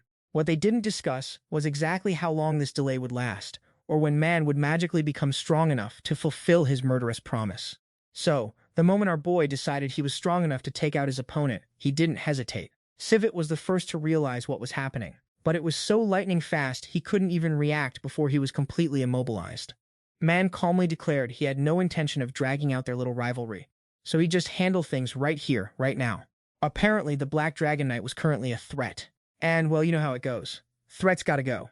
They were strong, but definitely not strong enough to resist our boy Man's absurd, abnormal status skills. Civet was probably thinking, "Wait, this is how I get played?" Our boy 2K immediately hit them with a classic poison status effect. Only the leader could twitch a bit, but actually fighting back? Yeah, that wasn't happening. And the more they tried to resist, the faster the poison spread. Classic. This ultimate human was already cooked, couldn't do anything else. The remaining goons were pretty tough. One even played human flair to signal the incoming Black Dragon squad. Our unbothered protagonist, Tuka, wasn't sweating it because the only real threat was Civis. Plus, they just finished leveling up Pigyaru, so it was prime time for a casual flex. Our boy Tuka told Ceres she could bounce, because he had to wait for everyone else to be, completely dead. Ceres, seeing all he'd done, wasn't about to abandon him and declared herself his personal guard.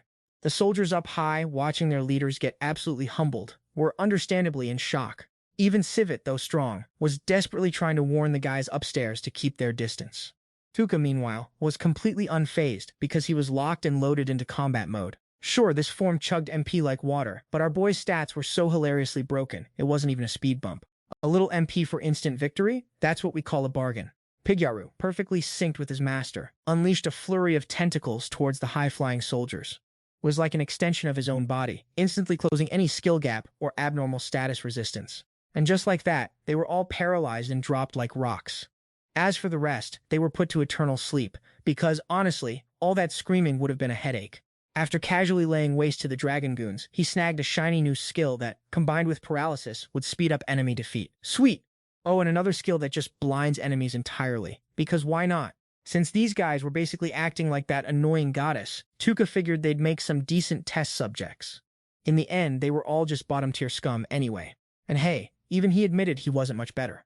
The entire Black Dragon squad was instantly wiped, with only the self-proclaimed ultimate human still stubbornly resisting his poison. When asked who he was, this guy would have told you he's no world-saving hero. He was just here for revenge. Finally, this ultimate human closed his eyes, content that he'd at least face someone who could kill him. Too bad he didn't actually land a single hit before folding. Womp womp. By evening, Sarah's was showering him with thanks, relieved they could now keep their true identities on the down low. She even admitted that if our boy had kicked the bucket this time, she'd never forgive herself. So from now on, she swore to support him with her very life. He'd saved her way too many times for her not to repay the favor. Hearing that, our cozy lead felt a little warmth in his chest. They then started chatting about someone even more busted than that so-called ultimate human. Tuka, however, just shrugged. Pretty sure he accidentally offed one of those types when he first got here. No biggie. Saris was absolutely shook that two such powerful figures were so casually logged out by him. Meanwhile, let's check in on Min's squad. They were currently gathering, ready to grind levels in a completely different spot. Oh, and that meddling goddess was a bit busy, so she sent one of her lackeys to lead the team instead. Some fools thought she was weak, only to get one shot into oblivion. Saris totally understood the struggle once Min spilled the beans about his accidental summoning and what led him here. No wonder our boy was out for divine blood. Saris was so on board, she even agreed to be a temporary pawn if it helped Min get his revenge. Even if the road ahead promised gore and chaos, she knew deep down that our cozy MC was a good guy. It was just those other terrible people who pushed him to this extreme. And because our boy is a stand-up guy, Min figured once all this was over, he'd find a way to repay Saris if the opportunity arose. A few days later, a festival was kicking off in the city, and our MC decided to check it out and casually picked up a mask to keep his identity on the down low. The vendor then casually informed him that the mask Min was holding was literally called the King of Flies. Apparently, this was the King of Demons, the one who turned the entire demon island into an impenetrable fortress. They fought off every invasion, but were ultimately expelled by some ancient evil force. The King of Flies' army was utterly wiped out, but their sacrifice was so epic that people made these masks to remember them. Back at the inn, Saris was feeling a little lonely. Even though she knew everyone had their own path, she couldn't help but worry about our unbothered MC. Maybe that's why she was secretly afraid of getting in the way of his journey. Right now, our boy wasn't exactly some goody-two-shoes righteous hero anyway, so he might as well don this mask to operate with maximum flexibility. Plus, it totally suited his vibe as a potential demon king. Our MC was pretty sure that one day, Goddess Vissus and her entire squad would face a truly miserable defeat. He was the one destined to bring that future to pass, because you never ever underestimate the sheer spite of someone who's already sold their soul to literal demons. Scene change. Over at the round table, the Alliance of Nations was having an emergency meeting. This little powwow was all thanks to two of their strongest dudes getting absolutely clapped, along with all their fancy dragon knights. They checked with the goddess's alien faction for intel, only to find out they were also busy hunting down Saris. While they still didn't have the full intel on the forest battle, they did find some blood-stained scraps of her clothing. Based on that, they figured she must have fought to the death against the Black Dragon Knights, probably bled out, and was now officially deceased. Oops. Speaking of her home country, they got word that the Holy King Anchara had also tragically kicked the bucket. Probably because he realized he wouldn't be getting any more waifus, so he just gave up. These recent events meant the strongest force against the Great Demon Emperor had just taken a massive, crippling blow. Goddess Vissus, ever the opportunist, suggested her own team of summoned heroes from another world step up to fill the newly vacant spots, which of course conveniently meant her alien faction would benefit the most. With the source of all evil now making an appearance, the allied nations were basically forced to rely on her alien crew to fight off the darkness. And obviously there was zero chance. Alright, back to the most pressing issue at hand. The question on everyone's mind is, did Saris actually wipe out the Black Dragon Knight Order, or was it someone else? Just then, news drops that some faction is actually claiming responsibility for the whole thing. They go by the name of the Ensorcerer Society. The next day, our dynamic duo continues their journey towards the Golden Demon Belt. Tuka checks their surroundings, finds no trace of pursuit, and figures they're safe for now. They pass by a blood arena, and our MCM gets a little interested. This is where slaves and mercenaries are forced to fight to the death. The combatants are called blood gladiators, and winners get a reward. It's basically like the ancient Roman Colosseum our MCM learned about. This place is run by the Duke of Una and a mercenary guild. Nowadays, it's just a bloody pastime for the common folk. But back in the day, it was where mercenary brigades would evaluate their warriors. Our MCM feels super secure traveling with Sarah's, who's basically a walking encyclopedia of info. Finding a decent inn, they rent just one room to save some coin. Of course, Sarah's isn't forcing anything, just worried our MC might be uncomfortable. Our MC, however, is the complete opposite, because, well, he's a dude. Hearing this, she blushes 9 shades of crimson thinking about boy-girl stuff. That evening, they go out to eat and find the capital bustling, definitely not like the sticks. Many are still buzzing about the Black Dragon Knights getting wiped out by Sarah's, and she literally chokes hearing rumors that she died too. But hey, it's a good thing. Now they can continue their journey without a worry in the world. Others, however, think the In Society were the real culprits behind the 5 Dragon Knights' demise, saying an elf girl couldn't possibly pull that off. That Sorcerer Society has been the talk of the town lately. They're basically flexing everywhere about how they massacred the Black Dragon personnel with cursed magic. Sarah's has no intel on this guild either, only that they worship curse gods. Just then, a gang of holy men from Osen barge in, scaring the pants off the faint-hearted folks. They introduce themselves, claiming to worship the god Muad'Dib, and get this, even declare themselves the saviors of the Una household. In our MC's eyes, these guys are just ordinary nobodies, all talk and net no power, because if they were strong, they'd have glowing red text above their heads by now. A few people in the inn also notice this, but there's no proof against the holy men claiming credit. Some even start naming legendary figures who could defeat a black dragon, like the Forbidden Witch and the Dragon Slayer of the Blood Arena. It's been 10 years since anyone last saw the Forbidden Witch. She's a dark elf, so she's pretty unmistakable, and apparently someone recently claimed to have seen her here. Hearing this, our MCM immediately goes over to get acquainted by buying them a drink. Turns out the only one who's actually seen this legendary Forbidden Witch is none other than the strongest blood fighter currently rocking the arena. As if by literal plot convenience, that very same warrior just happened to stroll right in. Meet Y, our fierce leopard folk warrior, and apparently the only one brave enough to peek at the Forbidden Witch. Our boy, Ever the Charmer, immediately tried to butter her up with food, hoping to get some answers. But this seasoned warrior could smell a lie from a mile away, so she cut straight to the chase. Spill the beans, kid. What do you really want? So, our MC, realizing his cover was blown, dropped the big question. Did she know the Forbidden Witch's hideout? Y, however, totally brushed it off, claiming it was nothing but a wild rumor. She admitted she did venture into the Golden Demon Belt, the supposed home of the witch, but swore she never actually met the elusive magic user. Meanwhile, Sarah's, being the super sleuth elf she is, quietly used her spirit powers and already had the real scoop figured out. Y then grilled our MC about why he wanted to find this Forbidden Witch, and he just casually said, "Oh, just curious." He even pulled out the classic, "I want to be a scholar and learn from the best" card, hoping to convince her. Our leopard folk warrior, however, was having none of it, warning him that the Demon Belt was definitely not a cozy retirement spot. She took one look at our country boy and basically said he wouldn't last 3 days out there, so he should just stick to farming. Of course, Sarah's, ever the loyal wing elf, quickly clued him in on Y's little white lie, which of course meant Y totally knew the Forbidden Witch. She just wasn't about to spill the beans to some random farmer boy. Back in his room, our MC realized he totally spaced on getting food for Pig Yaru, so he had to whip out his super handy-dandy magic bag. It was a divine relic from the goddess herself, one he usually tried to avoid using, even though it could literally summon stuff from another dimension. And since Saras was chilling there, he offered her some modern world goodies. Saras, who probably only eats berries and tree bark, was absolutely blown away by the milk-flavored cake, asking what kind of heavenly food this was. Our MC, ever the humble flexer, casually mentioned that this was just commoner food back in his world. He wanted to spoil her with more of it. But alas, even our OP farmer couldn't conjure up infinite modern snacks. Of course, with Saras looking all elf goddess-like and literally cooped up in his room, our MC felt a tiny, utterly predictable flutter in his heart. Anyway, back to business. To find this Forbidden Witch, our MC figured he'd have to charm Y into spilling her secrets. Saras, ever the strategist, suggested they hit the streets tomorrow to dig up some dirt on our elusive leopard folk warrior. Our MC, putting on his detective hat, mused aloud. Besides their own life, what else could a hardcore blood fighter possibly value? Find that, and they'd have the ultimate leverage to pry those secrets out of her. Our wise elf companion Saras chimed in, guessing it was the ultimate fantasy currency, freedom. Apparently, if these gladiators earned enough cash, they could literally buy their way out of servitude from their owners. It's a mountain of gold, sure, but for someone with accidental OP skills, totally doable. Cut to our leopard folk warrior Y, visiting a close friend. And guess what she wants? To kick some random dude to the curb.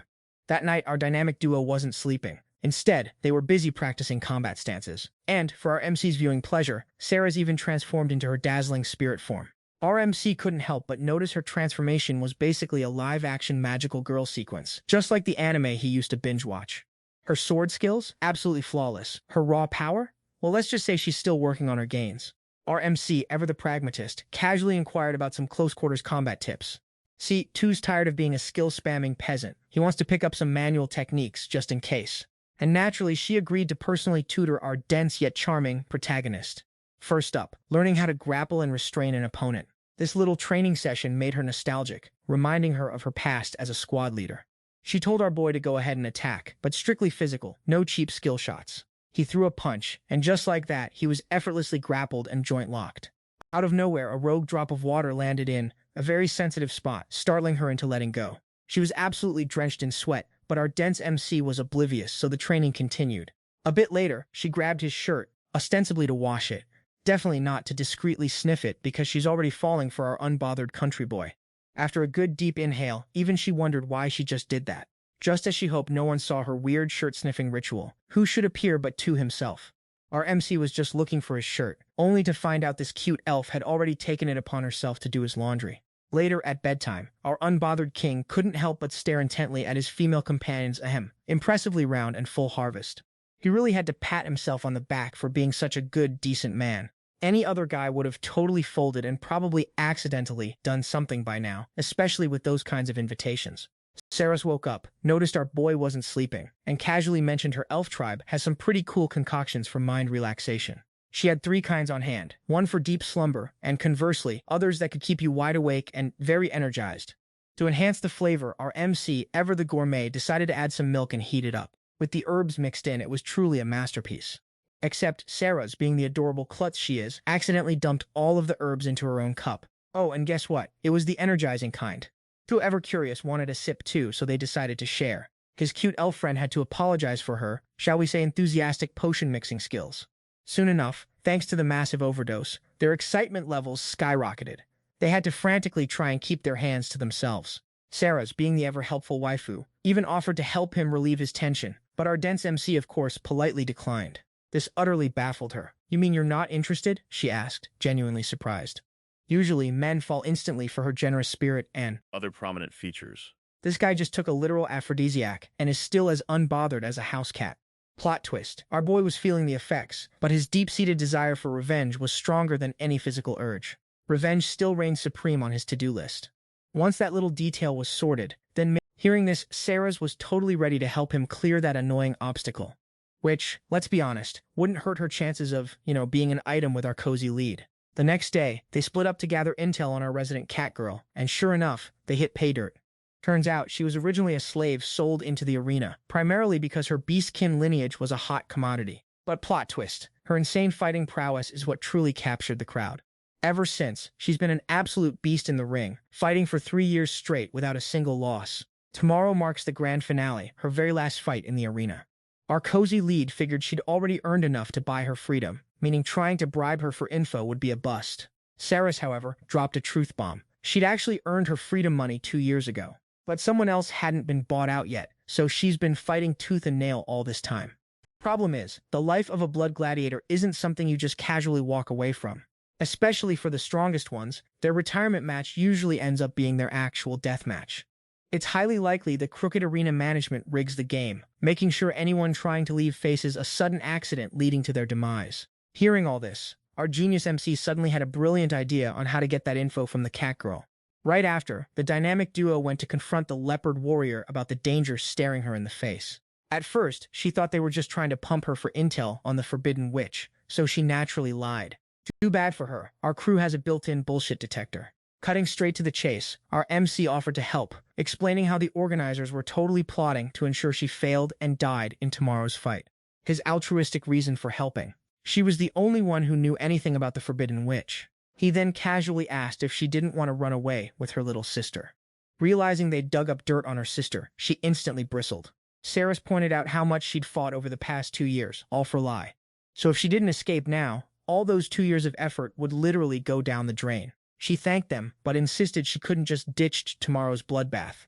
Besides, even if she did escape, there was nowhere to run. Duke Duan's forces would be hot on their heels. Not to mention, mercenaries across the entire continent would be gunning for her. She didn't care about herself, but the thought of endangering her poor sister was unbearable. Our MC then casually dropped that he knew a super secure hiding spot, the Forbidden Witch's own abode. She shot down that idea immediately, pointing out that absolutely no one was strong enough to even reach the deeper parts of the Yellow Devil Zone. Our MC, recognizing this as crucial intel, insisted on inviting her along, casually mentioning he was like super strong. The cat girl glanced at Ceresis, acknowledging her apparent sword skills, but then looked at our MC like he couldn't even wield a butter knife. Our MC then nonchalantly bragged about using magic to easily take down literal skeleton kings. She countered that the monsters in the Yellow Devil Zone were way scarier. Our boy too just casually dropped the bombshell that he was the one who wiped out the entire 5 Dragon Knights. And to prove he wasn't just talking smack, he casually used his signature paralysis skill to completely disable her. She thought it was absolutely absurd, but then again, that very absurdity was probably how our boy managed to solo the 5 Dragon Knights. Then Sarah's, our resident elf waifu, chimed in with even more proof herself. She transformed back into her true elf form, swearing she'd seen our MC2 personally obliterate every single black dragon with her own eyes. But our unbothered MC wasn't going to force her hand. The final decision was still hers to make. She still insisted on fighting in tomorrow's match, hoping to win freedom for both her and her sister. Men, however, scoffed at her naivety, pointing out that Duke Duan wouldn't just easily let go of such a powerful warrior. From everything she'd gathered, the Duke was definitely not a man of his word. The warrior admitted she knew he wasn't a good person, but since he'd always rewarded her past achievements, she wanted to believe him just one more time. And besides, she was a warrior of the Blood Colosseum. How could she possibly trust someone she'd only met twice? Our MC saw her proudly proclaiming herself a warrior of the Blood Colosseum, then asked why she felt the need to emphasize her belief in it so strongly. Wasn't she deep down trying to convince herself not to believe in the cruel reality of the Blood Colosseum? With that, Tu extended an invitation. Meet him tomorrow, and they would work together to get her and her sister out of this place safely. Sarah's also quickly apologized for spilling the beans about her identity without permission. She knew it would cause trouble if anyone else found out, but Man just shrugged it off. Up ahead, they spotted the Duke's goons putting on a show, preaching about a curse that would befall anyone who dared defy their local deity. The sheer arrogance of these guys instantly made our elf waifu Ceres's blood boil. They were the ones who actually took down the 5 Dragon Knights. But these clowns were trying to steal the credit for their own nefarious schemes. Our boy too saw them about to abduct some innocent girls for their fun, so he casually activated a status skill, instantly turning the whole gang into a self-destructing, clawing mess. By evening, instead of hitting the hay, they headed to the bridge, their designated meeting spot, to see if she'd actually show up. Ceres really hoped that if she didn't show, at least her younger sister would get to live a peaceful life. Man, on the other hand, seriously doubted there was any good future waiting for that poor girl. From what men had heard, the warrior's master was a total scumbag. That guy would absolutely make both sisters' lives a living hell. So, as long as the warrior remained so hopelessly naive, there would be no bright future for either of them. Unless someone powerful enough came along to fight the evil that was consuming her, she couldn't be saved. Someone like Min herself, for example. Meanwhile, back at the arena, our warrior girl was resting up, preparing for tomorrow's big fight. Her mind replayed Tu's warning, but she still stubbornly clung to the belief that the Duke would grant both sisters their freedom. She'd consistently exceeded his expectations throughout their time together. Surely he must be satisfied by now. At the very least, he'd consider her contributions and give the sisters a chance to live. She was about to go double-check with the Duke himself when she accidentally overheard his men talking about her. She initially thought Duke Duan would keep his word, but then he casually discussed how her death had already been decided. As usual, these absolute clowns had their fighters chug a paralyzing potion. To these scumbags, no matter how much she tried to prove herself, she was nothing but a filthy animal. Their plan? Skin her alive after the match and present her as a grotesque trophy to the victor. As for little Dark Fong, I want to keep her and raise her a bit more to play with. This old pervert saw a future where Lai would become a courtesan, so he planned to claim her sweet body for himself. Hearing these vile words, Wai finally realized her own naivety almost doomed both sisters. Wai tried to keep her cool, ready to rescue her poor sister, only to run straight into her opponent for tomorrow's fight. This was none other than Muai, the chairman of the Inen Guild. A short while later, she reached the agreed-upon bridge, only to find men already waiting. Seeing Wai arrive so early, men figured she finally grasped the gravity of their situation. Their immediate plan: pick up Lee ASAP, then head to the Golden Devil's Belt to fulfill their pact with Tu. If they could make it there safely, she promised to finally reveal the Forbidden Witch's hidden location. Meanwhile, Lai was still stuck at the restaurant, getting screamed at by her boss as usual. Her boss had been hired by Duke Duan to train the girl, who he intended to eventually take for his own twisted purposes. This fact alone pissed off the boss, who hated that Lai, despite her young age, already carried herself with grace. Even the customers noticed the girl's vacant expression, never smiling or crying, even when beaten and threatened. Hearing this, the boss gave Lee a few more slaps, claiming she was just trying to act tough. The only thing that helped this poor girl endure was her sister Y. They both held on to the belief that one day they'd finally achieve freedom to live life on their own terms. Even that customer found it a bit much, but the boss saw nothing wrong with taking out her frustration on a mere child. The boss continued her ear-splitting tirade, trying to scare Lee even further. Just then, Y burst through the door, sending the cruel boss sprawling to the ground. Having heard the boss's vile insults, Y was ready to stab her on the spot. Seeing Y's fury, the old woman immediately started begging, claiming Duke Duan had forced her into it. She insisted if she refused, she'd be killed, swearing she didn't actually want to torment Lee. She even swore not to tell the Duke about Y taking the girl, just begging to keep her own miserable life. Y quickly explained to her little sister that they were bailing out, then swiftly pulled her outside. Lai didn't care about the hardships. As long as she was with her sister, she'd be okay. Y then ordered the boss to lie, claiming they headed south, to ensure their safe escape. The old hag even feigned an apology to Lai for all the mistreatment she'd endured. This entire spectacle made Tu so utterly furious, he slammed the door open and marched right in.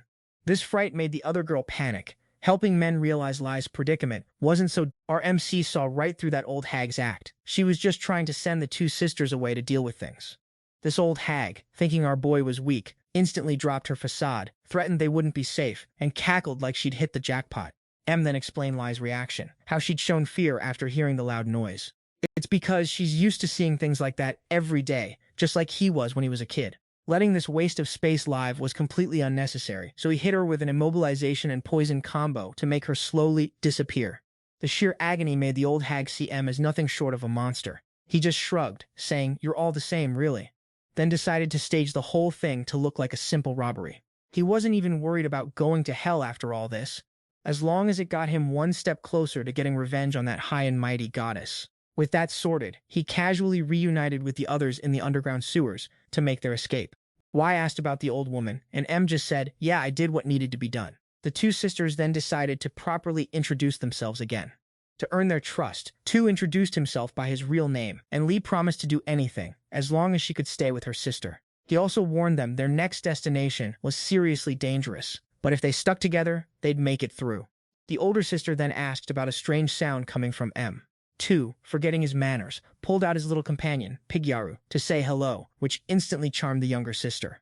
As they left the city, Y asked why they were even looking for the Forbidden Witch. Our young protagonist explained there was an ancient, indecipherable language he needed to read, which meant he needed the Forbidden Witch's help. Hearing his reasoning, she felt a lot more at ease, realizing he didn't have any sinister plans for her. The older sister admitted she was a simple person, not as strategic or far-sighted as him, which was exactly why she wanted to entrust herself to M, hoping he'd save her and her sister. And when asked why she trusted him, she knew exactly why.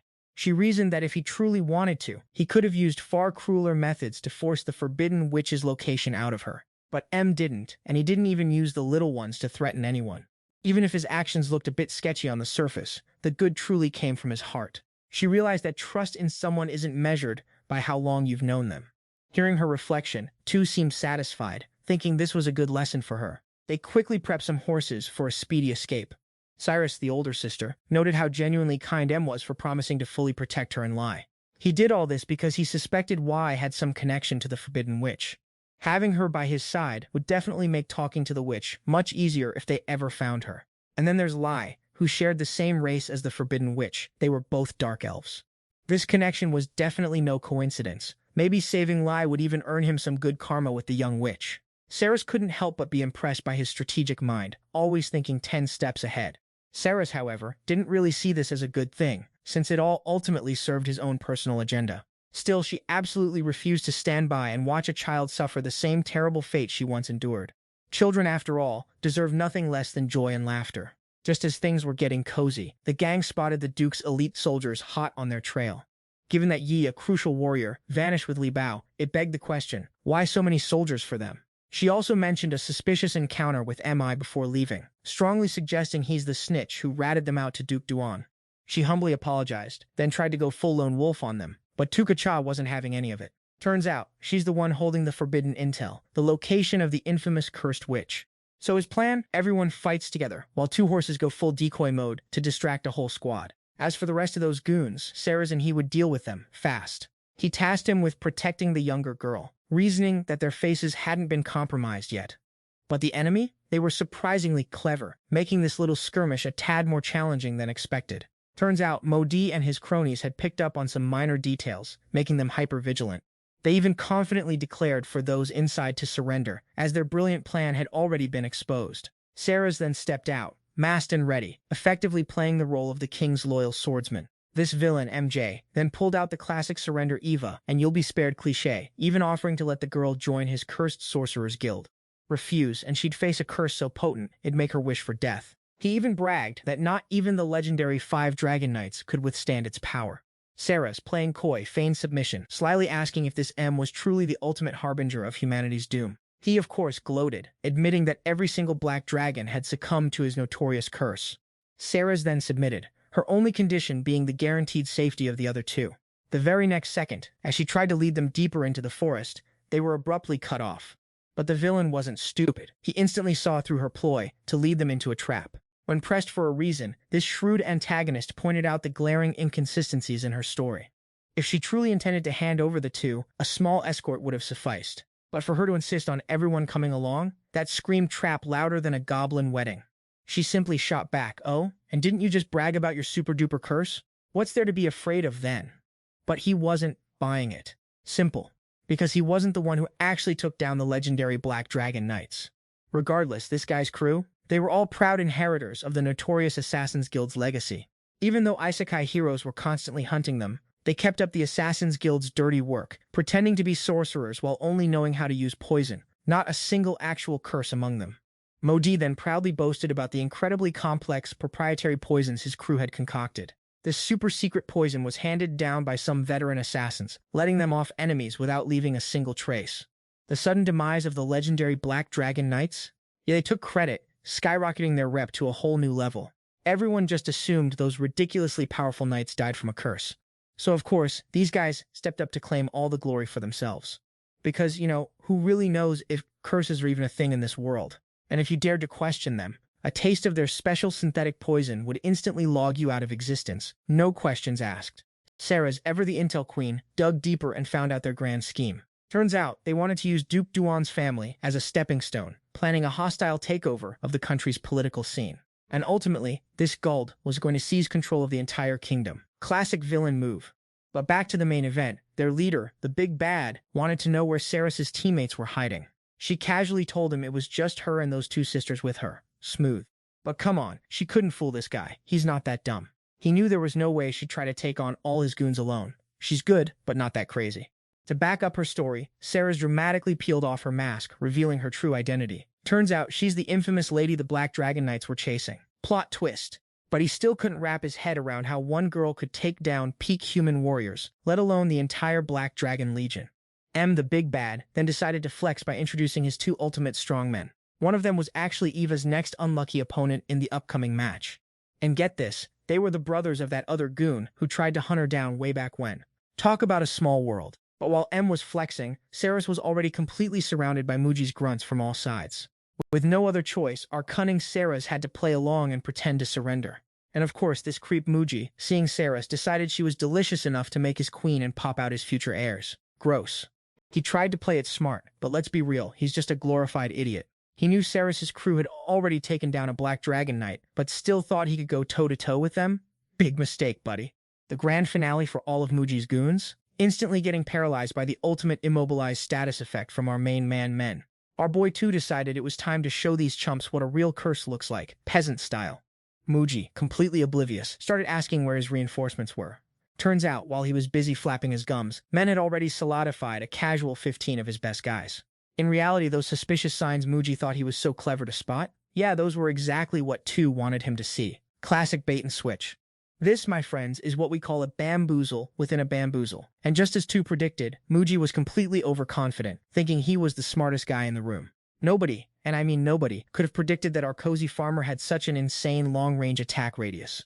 In the end, they all got logged out permanently by the very same poison they were so ridiculously proud of. Irony, thy name is Tu. Everything went exactly according to Tu's master plan, leaving the lovely Elle completely impressed and low-key crushing.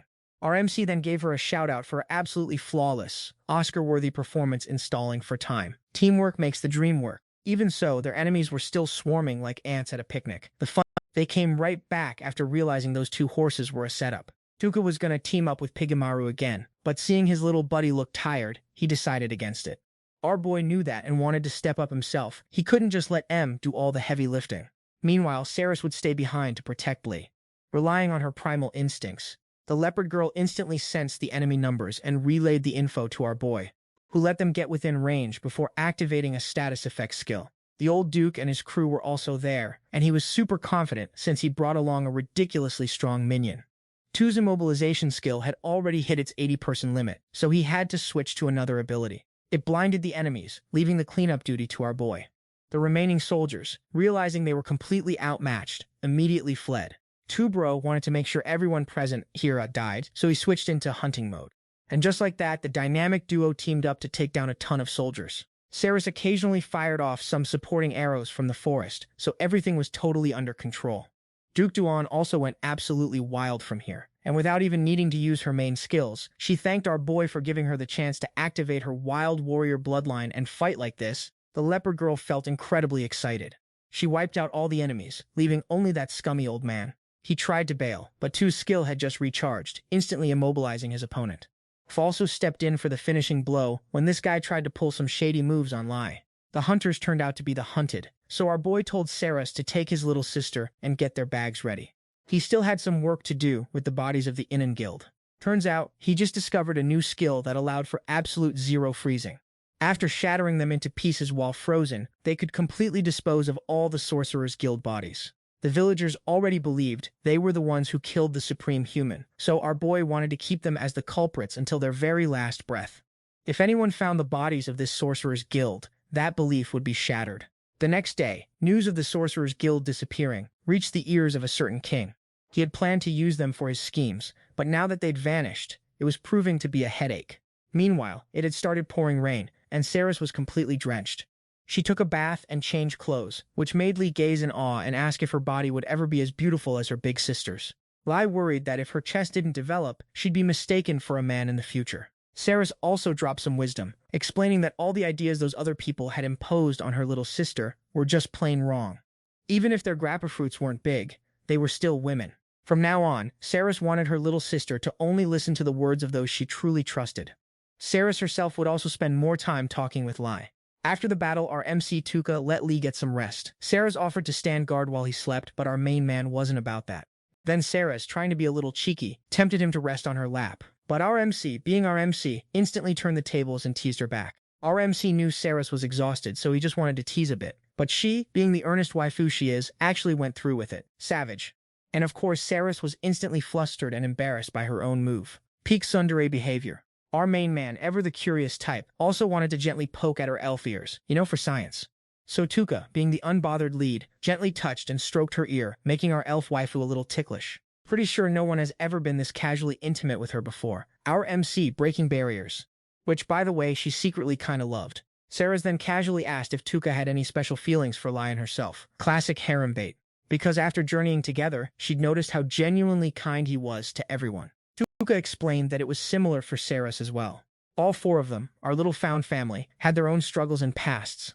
Lai was tormented when she was just a child, and Lai, just like Saris, was also on the run with a bounty on her head. In our MC's eyes, this little beast girl reminded him so much of the aunt and uncle he cherished. They were the sole reason he even considered wanting to return to his old world. Priorities, am I right? The big difference was, our MC could effortlessly deal with any threats coming his way, but current Lee couldn't, which is precisely why he cared so much. As for Saris, our elf waifu also confessed she had her own personal beef with a certain goddess and alien, so she'd be sticking with Tuka for the foreseeable future. Plus, they were all becoming dangerously close. Harem progression, folks. Our unbothered lead, Tuka, then told Saris he'd grant one of her wishes, anything within his accidental OP capabilities, just for sticking by him. Saris naturally needed some time to ponder such a momentous decision, but not right then. So as she finally drifted off, our MC, ever the gentleman, made sure she was cozy, then resumed his casual overpowered guard duty. Meanwhile, scene switched to Akka, who was still grinding and training with Nyatan, a literal minion sent by a goddess. Nyatan, the goddess's minion, was actually pretty impressed, noting Akka's diligence surpassed her peers. A true grinder. This super-secret training was strictly on the down low, with Goddess Visis being none the wiser. Sneaky, sneaky. When Akka asked why Nyatan even bothered to train her, she learned the minion had a little sister just like Akka. Aw, family vibes. Nyatan even dropped some pro tips for Akka to avoid any slip-ups. Otherwise, she'd be a prime target. The usual fantasy drama. The next morning, our MC's ragtag, accidentally overpowered party hit the road again. Lai, our sweet beast girl, was rocking some fresh, clean threads which she absolutely adored. Glow up complete. Just another casual gift from our resident king of accidental generosity, Tuka. Sarah's ever the pragmatic one, then suggested they should probably give their party a cool name. Good call, elf waifu. Because apparently, once they hit the golden demon belt, they'd actually need a proper squad name. Formalities, even in fantasy worlds. Her suggestion? The King's Warriors. It totally hides their identities while perfectly matching their mysterious masks and general vibe.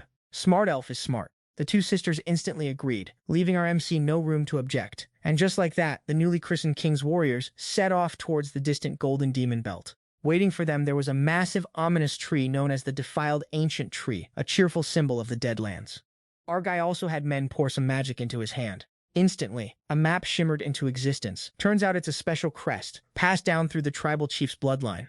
The blue dot shows their current location, and the ominous red dot? That's where the Forbidden Witch is chilling. So basically, they just gotta follow the blue dot until it gets cozy with the red one. Easy peasy. That night, men couldn't sit still. Folks say time heals all wounds, right? Sure, maybe for regular folks. But his vendetta against that utterly despicable goddess. Yeah, that wasn't simmering down anytime soon. Tu wanted to rush back, get his revenge, and finally find some peace of mind. Before him lay an absolute death trap, but on the flip side, it was an XP goldmine just waiting to make him stronger. He figured he still wasn't S-rank hero material, but with enough grinding, he could definitely close that gap. Once he hit the Golden Demon Belt, it was simple. Just farm, fight, and stack up that sweet XP until he was literally the strongest. Meanwhile, back with the student squad, the goddess was dropping some important news. Everyone had been seriously grinding their levels. Problem was, this crew had zero real-world combat experience with anything truly terrifying. So, naturally she invited some absolute units to come challenge them today. Just a casual training session, right? In Akka's eyes, those 7 newcomers were basically monsters. Vyas revealed that the Great Demon King's faction had been making some suspicious moves lately.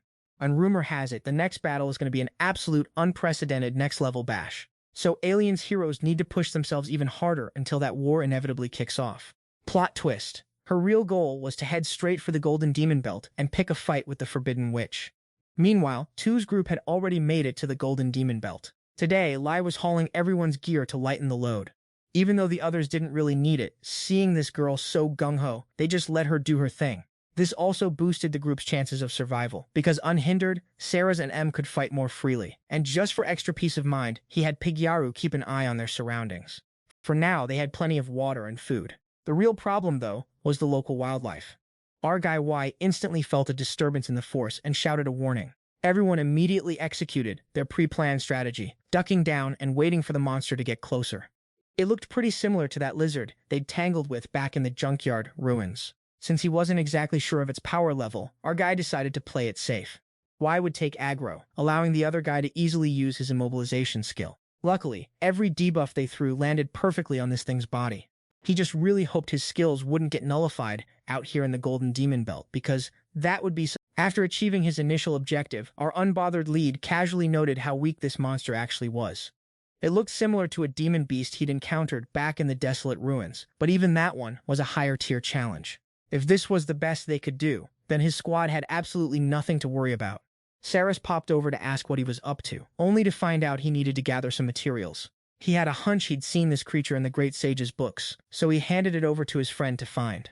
And sure enough, the moss on the creature's body could be used for forbidden arts. Classic plot device. Seeing Elle's interest in the book, he just let her keep it, trusting her completely with ancient forbidden knowledge. With that sorted, the whole crew continued deeper into the dungeon. The terrain here was definitely not a flat plain, making movement a bit tricky, especially since the party included lion men, who weren't as physically adept as the 2 swordswomen. To help her get accustomed, men wanted Lee to cross on her own, rather than relying too much on them. Our lead, however, was pretty worried and wanted to carry the kid, afraid she might slip. Lai herself was also fiercely determined not to be a burden on anyone. No sooner had she finished saying that than she almost tumbled over. Of course. Luckily, little Slim swooped in for the save. It seems Tu had planned for this all along, which explains why he was so confident letting her give it a shot. Because he himself was once like that, the sooner one grows, the better. Lai saw the two older companions murmuring something and asked, but they wouldn't spill the beans. He taught her that whenever someone makes a face like he just did, it means they don't want to talk, so she should just read the room. Our lead cleverly changed the subject to the incredibly rare relationships between humans and elves. Harem setup? We see you, MC. He even mused aloud. I wonder what would happen if Men and Saris had kids together someday. The poor girl who was running past heard that bombshell, got so shocked she tripped and fell. With not many spare clothes around, she had to endure being soaked for a while. She even mumbled an apology for being so clumsy, utterly mortified. Hearing that, our lead was genuinely surprised, wondering why she'd react that way. Tu, meanwhile, was wondering if this reporter was just clueless or genuinely foolish, because who wouldn't be shocked by a comment like that? Fearing his friend might catch a cold, Men proactively took off his shirt and offered it to her. He even added, I wash it pretty often so it doesn't smell too much. Sarah's, on the other hand, seemed to like it even more, so they all continued onward. In the party, Y was the most perceptive, so the moment she felt a shiver, she realized their opponent was incredibly powerful. Lai was told to hide while Tu went to deal with it. The reporter girl wasn't confident she could hold off this mob of monsters like the last ones. These were the very monsters that had previously forced the two sisters to flee the Golden Devil Belt to escape danger, so Men ordered Y to retreat and let him handle it. Usually, if an enemy was at a distance, he'd fuse with Pigamaru, but since this thing was charging way too fast, he figured barehanded would have to do. Two giant, super dangerous monsters with ominous yellow eyes rolled up, and our MC, Man, felt his excitement heighten, just waiting for them to get into range. These were the kind of creatures that even the strongest, most grizzled blood fighters would sigh at. But real quick, they were completely subdued, turning the hunters into the hilariously hunted. It was like these two remembered the scent of Lai and Y, probably thinking they'd come back for the prey they let slip away before. Too bad for these monsters, luck wasn't on their side today. To finish things quickly, he also used a bleeding status effect to successfully wipe them out. And as expected, these bad boys dropped a hefty chunk of experience for our boy. Man, ever the practical one, quickly read up on the creature and immediately went to work butchering it. This totally grossed out our resident leopard girl waifu, who for a second thought she'd have to eat that. Sarah's, ever the magic encyclopedia, chimed in, reminding them about some specific ingredients mentioned in a certain forbidden magic book. Turns out, the fluid on this monster's hand was a special slim, and it could be used to power up Pigyaru. Pigyaru, realizing it might have to ingest this gunk, looked absolutely horrified. Man, ever the convincing one, casually lied, assuring Pigyaru it would taste way better after processing. But amidst all this, they started to feel like something seriously out of place was going on. Man couldn't sense a thing, and even Saris's highly attuned spirit familiar was completely stumped. All they knew for sure was that whatever it was super close, demanding maximum vigilance from the whole party. Amidst the mounting tension, little Slim suddenly revealed that the mysterious energy was actually coming from Men himself. Turns out, it was just some random item Men had casually snagged from a massive monster during a previous adventure. By now, this egg was finally ready to hatch, having soaked up a ridiculous amount of magic power in the notorious Yellow Demon Belt. Thankfully, it wasn't some eldritch horror, but a super adorable little horse. But almost immediately after hatching, its body suddenly started to grow at an alarming rate. Sarah's, the resident expert on all things magical beast, was completely stumped. This little white horse was way outside her vast knowledge base. They were a little worried, but quickly sensed the little guy had absolutely no ill intentions. Simply because this creature had already imprinted on Man, effectively adopting him as its dad. After some casual petting, they discovered a strange magic-absorbing organ right on its back. This was a common trait among magical beasts, so to be safe, Min shooed everyone back, wanting to personally try infusing it with his own magic. Even though our boy was technically still an E-rank adventurer, his stats were absolutely busted. After letting the little horse suck up about 1,000 magic points, its body started morphing yet again. This time it went from pristine white to a sleek dark black, looking way more menacing and dangerous than before. The others were absolutely hyped watching this creature absorb magic to transform and evolve. In this new form, Men figured giving it the job of carrying luggage would be almost too simple. But surprisingly, it immediately demanded Men keep contributing more magic to it. And so, after that number hit a staggering 10,000 points, the little magical beast evolved yet again. This time it sprouted 2 intimidating horns and transformed into an incredibly powerful 8-legged centaur. Man was pretty stoked, happy they just accidentally acquired another ridiculously powerful assistant for the party. Of course, the little one still sees our farming king as its dad. When Lai asked for a name, Tuka had already decided on Sleipnir. Odin's legendary horse is super powerful, just like this little one. Sarah, sensing Sleipnir had no ill will, went to play and got a friendly lick. More importantly, when TC asked if the little horse could turn back into its original form, they found out it could. Thank goodness, because traveling in this form would be a bit of a hassle. Shifting scenes. Our MC's classmates have now reached the Golden Demon Belt. Aka and her team are still struggling to farm monsters here. She's trying her best to carry everything so her friends don't get left behind. While other groups are getting stronger every day, Takuto finds this place a bit boring. And he even has to share experience with others. He thinks he's being babied like a little kid. This young man wants to prove himself to the warriors sent by the goddess for support. That night, these guys were targeted by some extremely powerful monsters. Fearing the heroes weren't up to the task, the support warriors considered handling it themselves. The creatures that appeared were the same type of monsters our MC had encountered before. Even the students were terrified seeing this. Meanwhile, the 7 support warriors wanted to deal with it themselves. They could easily take down individual monsters, but the sheer numbers were overwhelming. Seizing his chance, Takuto immediately stepped up to show off his S-rank hero skills. This young man could completely incinerate the hordes of monsters all at once. His strongest skill had reached level 4, so he smugly wanted the others to re-evaluate him, even considering himself the young king. Elsewhere, 2 distinct sisters from the class had just taken down a group of human observers. To prevent any information leaks, they all committed suicide, making these 2 realize that some country was targeting the heroes. Back with 2, who still hasn't realized he's incredibly close to his old classmates. Thanks to Sleipnir's ultimate form, everything is progressing faster than expected. The location of the Forbidden Witch is incredibly close. From high above, Tuka spotted strange lights in the distance. It could be monsters fighting each other. Sarah's pointed out it was the northeast direction, making our young man remember that alien was located there. So he figured that Goddess must have sent his classmates to attack this place. The next morning, waking up, the 3 girls suddenly realized Tua was gone, or rather, he had simply left, making them a little worried. Of course, everyone knew Min wasn't the type to abandon. Our cozy lead was just casually gathering materials from what most would call apocalypse-level monsters. Apparently, he sensed something in his sleep, so he came to farm these creatures in advance. He casually called this a human-face species, which is apparently a high-tier demon beast. But tragically, by our MC's impossibly high standards, it was still a trash-tier mob. Y was genuinely shocked, realizing that almost nobody could face these things solo. Meanwhile, our farming king just considered them regular wildlife. Saras, however, was already used to it, marveling that thanks to man, they could see the light in the dark depths of the yellow demon zone. Our boy Tuka had simply made the impossible possible. But his waifu was worried he was shouldering everything alone like that. Continuing their quest for the witch, they hit a snag, a massive cliff face. Y figured the only way was to follow the path along the cliff's edge to get out. Meanwhile, Men, who'd been scouting on his trusty Mount Sleipnir, already knew there was a path through the cliff to the east, so he wanted to head that way. Even though he was pretty tired, our MC still picked up the pace, sensing moisture in the air. He was worried that if it rained, things would get even tougher for everyone. The only silver lining was Y couldn't sense any monsters nearby. Sarah's, though, was worried the drop in monster numbers meant the Forbidden Witch was lurking close by.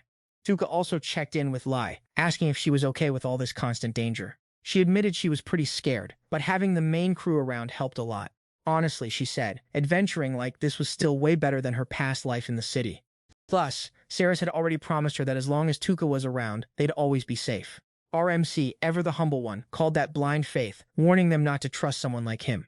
Lai retorted that it was precisely that faith that helped her conquer her fears. Man realized he was literally shouldering the lives of his entire team. Everyone was putting their full faith in him. This made our hero feel a little uneasy, but he vowed to himself that their trust wouldn't be in vain. Finally, on the other side of the cliff, they were super close to the Forbidden Witch. Everyone gave each other props for making it this far. Each member of the squad had given it their all. Y was truly grateful, thinking that if they reached safety, he'd live a peaceful life with Lai. Suddenly, an invisible creature decided to crash the party. Man tried to stop his companion from attacking, but Y, fearing for Lai's safety, lashed out. The companion asked Man why he stopped her, and he just found the creature really odd. And to be fair, she wasn't wrong. At that close range, you had to act fast. Just when they thought it was dead, the creature suddenly glowed and let out an ear-splitting roar. Looks like that was a summon, because right after, a whole horde of monsters showed up. Alright, cue the dramatic music, because everything and its mom is now charging straight for 2's squad. Me, on the other hand, just realized she's accidentally set up shop right inside the supersized maw monster's lair, the one she just casually bodied, of course.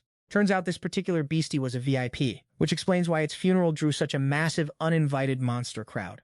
And just like that, we found out why the Golden Demon Belt was notoriously unconquerable. Plot twist. Our crew's currently right in the middle of it. While they still had precious prep time, our determined lady decided she'd volunteer to be the ultimate monster bait. She wanted men to take Lai to the Forbidden Witch, which, understandably, made her younger sister pretty bummed out. This whole mess was apparently her fault, and she was dead set on owning it, because once those monsters showed up, there'd be no running. To soothe her sister's nerves, Wai confidently declared her ninja-level escape skills, ordering Lai to stick with Tu and Saras until she made it back. The young man reluctantly agreed to her decoy plan, but only if she promised him one thing: come back alive. Hold up, plot twist. That was just what the girl wanted him to say. Tu, our boy, was definitely not feeling that optimistic. He knew firsthand how absolutely terrifying these monsters were. Just one was a nightmare, so how in the world was Wai supposed to survive a whole horde? Let's be real, her survival rate was a hard 0. Plus, he didn't think she needed to shoulder the burden of what she'd done. Suddenly, a monster decided to make a very dangerous, uncomfortably close-range appearance. Her actions were totally justified. Saras herself admitted she probably would have done the exact same thing. TCK also blamed herself, thinking if she'd acted sooner, things might have been different. But ultimately, she decided no one was truly at fault for this whole mess. There was no need for her to carry all the blame herself. In this dire situation, she firmly believed she was the one with the highest chance of surviving if someone had to hold back the monster horde. Besides, trying to find the Forbidden Witch without her would be an absolute nightmare. Since she'd already given the map to Wai's family, negotiations would definitely go a lot smoother. Meanwhile, M had whipped up a nifty sound amplification device, perfect for causing some glorious chaos in this upcoming battle. Tu and his 2 adorable demon companions would handle the incoming monster horde, since they were clearly gunning for the leader. Wai, left with no choice, could only follow along, quietly apologizing for feeling utterly useless. He reassured her that he didn't mind her serious demeanor, so there was no need to worry. Lai, ever the cautious one, thanked her kind big brother, but thought it was way too soon to celebrate, with so many unknowns ahead. Saras, with a heavy heart, could only manage a quiet wish for his safety. He then entrusted his friend with a solemn request: take care of everything if he didn't make it back. She knew Men all too well, and could only agree, giving him the peace of mind he needed to depart. Back with Men's friends, things were also going sideways, as they found themselves caught up in the sudden monster explosion. It was pure pandemonium, with everyone running around like headless chickens, completely ignoring any attempts at command. Even the strongest in class types were struggling hard, thanks to the sheer overwhelming number of monsters. That's when they had the humbling realization. These monsters weren't even after them. They were just tiny, annoying speed bumps in the path of something much, much bigger. Naturally, the girls were having a full-blown panic attack at the sight of these absolutely hideous monsters charging. Kobato, after successfully shielding a friend, suddenly had a vivid flashback to Tu's infamous goddess abandonment incident. As for our boy, he was locked and loaded for action, while the girls were tucked away, hopefully safely, in a nearby cave. Our boy then casually infused Sleipnir near with his immense magic, basically upgrading her to her absolute peak form. The trio then booked it to a prime location, planning to use a sound amplifier to basically drop a mic drop challenge and attract every single monster. Our lead had Pigamaru handle the mic, making sure Little Slim's call echoed across the land, basically inviting every monster to the party. Turns out the monster horde, already heading their way, had some seriously keen hearing, so that amplified sound was basically a VIP pass for everyone. Now it's a high-speed game of chicken to see who has more grit, because there was absolutely no guarantee our boy would survive against the literal thousands of monsters hot on his heels. The strength of these creepy humanoid-faced creatures would ultimately decide their fate. Before they set off, our boy made sure to hide his worries, projecting absolute calm, because in reality, even for our chill lead, the survival rate was abysmal against this literal apocalypse parade of monsters. He even had to apologize to his 2 loyal beast companions, asking if they were really ready to risk their lives for his grand plan. Thankfully, both Pigamaru and Sleipnir were super fond of our boy, so they were totally down for the suicide mission. Right after that, Tuka activated her ultimate combined form with Little Slim, ready to absolutely obliterate maximum monsters. Soon, the truly monstrous creatures started appearing, somehow even matching their ridiculous escape speed. Meanwhile, back with our lead's less than competent friends. They'd already taken some serious damage, having lost a few of their classmates. Ayaka, heartbroken, asked that guy for a reason, and he smugly declared his top priority was protecting high-ranked heroes like himself, so why bother with mere cannon fodder? Realizing he'd done absolutely nothing to protect their group from the monsters, she sternly reminded him about the responsibility stronger individuals have to protect the weaker. But Gasu couldn't care less, demanding to know why she was still acting so high and mighty with him. He just figured it was because she was an S-rank hotshot. For him, the strong survive and the weak perish. That's just how the world works. Simple as that. This thing called responsibility doesn't even exist in this world. Ayaka was then berated for showing off and acting like some kind of saint, looking down on everyone else, even though she'd been doing her absolute best to protect their friends all along. Hearing those words, even Takuto couldn't stomach it and asked if this clown even knew the story about one's true roots or potential. They say everyone has different inherent potential, and only after achieving success do you truly know if your roots were meant for greatness. If you don't have the roots of a true king, any success is just a temporary flex, destined to crumble. This was a clear jab at A-rank Gasu, implying he was still fundamentally weak, no different from before he ever got his powers. Takuto, seeing his utterly pathetic reaction, sarcastically pointed out the astronomical difference in their roots, and how his recent actions had just proven his utter pettiness. Just moments ago, overcome by pure fear, Gasu had completely dropped his tough guy act and screamed like a baby in front of her. Let's be real, he was still just that same bullied pushover, nothing more, nothing less. When the power you receive far outstrips your actual capability, this wannabe big shot Gasu was all bark and no bite, just showing off how utterly useless he was. True power demands a king's innate talent, like mine, he declared, totally dismissing some A-rank nobody as utterly useless. Gu, stung by the truth, activated his power, trying to flex on Takuto, but our unbothered MC wasn't even a little bit intimidated. The power gap between them was absolutely ludicrous, especially since our side had a whole 2 heavy hitters. And then the other guy piped up, saying they were the ones who needed a serious reality check. He started by calling out Aik, an S-rank warrior, who despite her rank, couldn't actually learn any innate skills. Like, what even is that? Even as other warriors mastered their skills, Gasu grudgingly realized that their S-rank status meant absolutely nothing when it came to actual power. Thinking you're king just because you're S-rank? Nah, bro, that's just a coward's delusion. After all that talk, Gasu was itching for a fight, but our unbothered MC Takuto just wasn't feeling it. Sugo, seeing the situation, was about to go full berserker mode, but his buddy wisely held him back. At first, he thought our MC was scared, but one look into those unbothered eyes told him otherwise. Seeing that his trash-tier flexes weren't getting him anywhere, Gasu huffed and finally backed off. He even admitted there were those holding back S-ranks, subtly shading Aik, and basically telling her to check her attitude. Our S-rank warrior Ak, feeling a bit humbled, was bummed out realizing she was still too weak. Meanwhile, the other party members revealed that little Kato still hadn't returned, sending her friend into a spiral of worry. Switching gears back to Saras, who had just made a game-changing decision. She realized things were getting dicey, so our worried waifu wanted to go check on Tuka. She knew our boy was strong, but they'd learned last time that even our OPMC had some sneaky limits on his skills and stats. Apparently, each of his super moves only had about 100 uses max. Talk about a weird cheat code.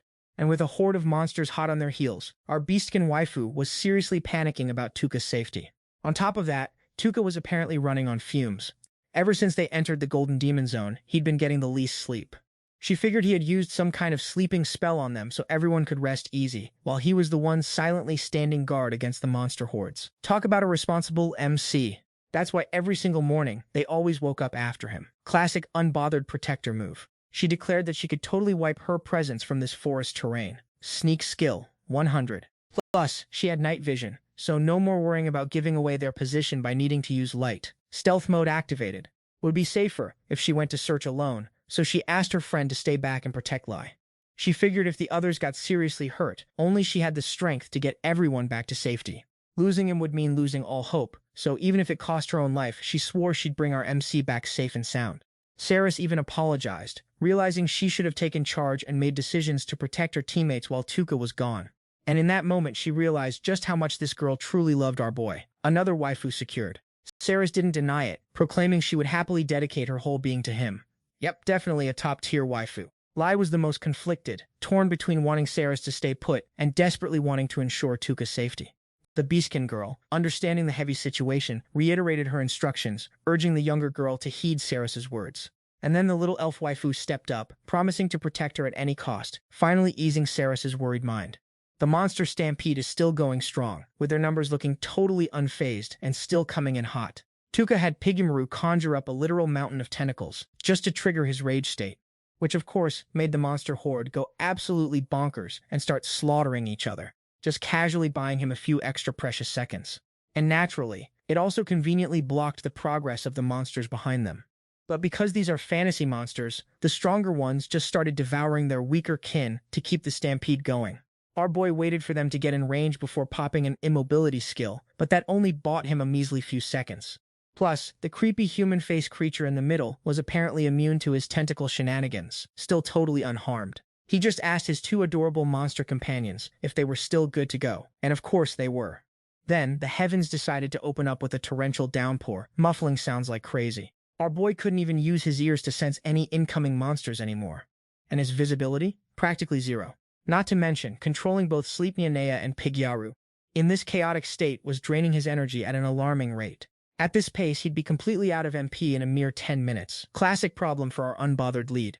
The only way out? Get a quick level up to boost his stats and magically solve everything. That human-faced creature, conveniently, was an EXP jackpot, so Tuka was now casually planning to trap and wipe it out. The only tiny catch? Its danger level was like absurdly high. Plus, running too far would mean losing out on precious EXP points. What a nightmare for our grinding king. So the plan was to take it down, then instantly warp back to suck up all that sweet, sweet EXP and flip the entire situation. His entire thought process and elaborate plan were immediately relayed to his two trusty monster companions. Tuka felt pretty blessed to have allies like Sleipnea and Big Gimaru by his side.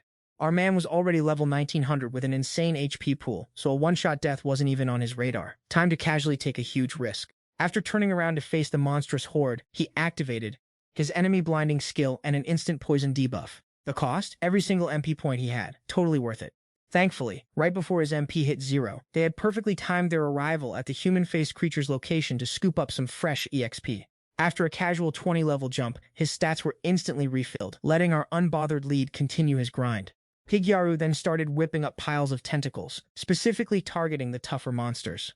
The goal? Keep the main monster mob at bay while ensuring our master could hoover up all that sweet, sweet experience. From this point on, Tuka's casual monster massacre truly began, with no need for any more running. With two absolute units of monsters hot on his heels, Tuka casually peeled them off into a corner to deal with them more easily. Little Sleipnea kept zooming ahead, expertly luring the two big monsters away. Meanwhile, Tuka casually dropped down right behind them, activating his next power-up just before the rest of the horde could catch up. This time, it was just fodder monsters, nothing like those creepy human-faced ones, so our cozy lead just cannonballed right in and demolished their formation. Of course, just as things were looking up, two random monsters tripped up our girl Sleipnea. Our boy Tuka hit the dirt, forced into a desperate melee against a literal sea of enemies. It was a do-or-die situation for Tuka, but let's cut to our shy waifu Kobato for a sec. Kobato had miraculously survived, but was completely separated from her friends. She was racked with guilt, watching her friends be abandoned by that so-called goddess, unable to do anything. Our girl was desperate to help, but just lacked Akka's legendary courage. Cue the plot twist. Eve stumbled upon Kobato, instantly connecting with her sad puppy eyes, which reminded Eve of Lee. But just as she was about to approach, some random girl launched an attack. Eve reacted in the nick of time, but her opponent's skills were no joke. Eve was frustrated, having been mistaken for an enemy, and then realized she just picked a fight with the leader's posse. Meanwhile, Lee and Sarah's were freaking out about Tuka and Eve. The elder elf waifu comforted her younger sister, reminding her that M's plot armor was basically impenetrable. Back with Evie, she was struggling against this growth-type fighter who leveled up mid-battle. It was clear this girl was a battle learner, adapting on the fly. Just as she was about to unleash her finishing blow, Isuki was stopped by her older sister. This was Hijiri, the brainy one of the group. She instantly knew Eve was no ordinary monster. Plus, while watching them duke it out, she realized Eve wasn't even fighting seriously. Isuki thought Evie was some kind of rampaging beast, but clearly Evie wasn't even trying.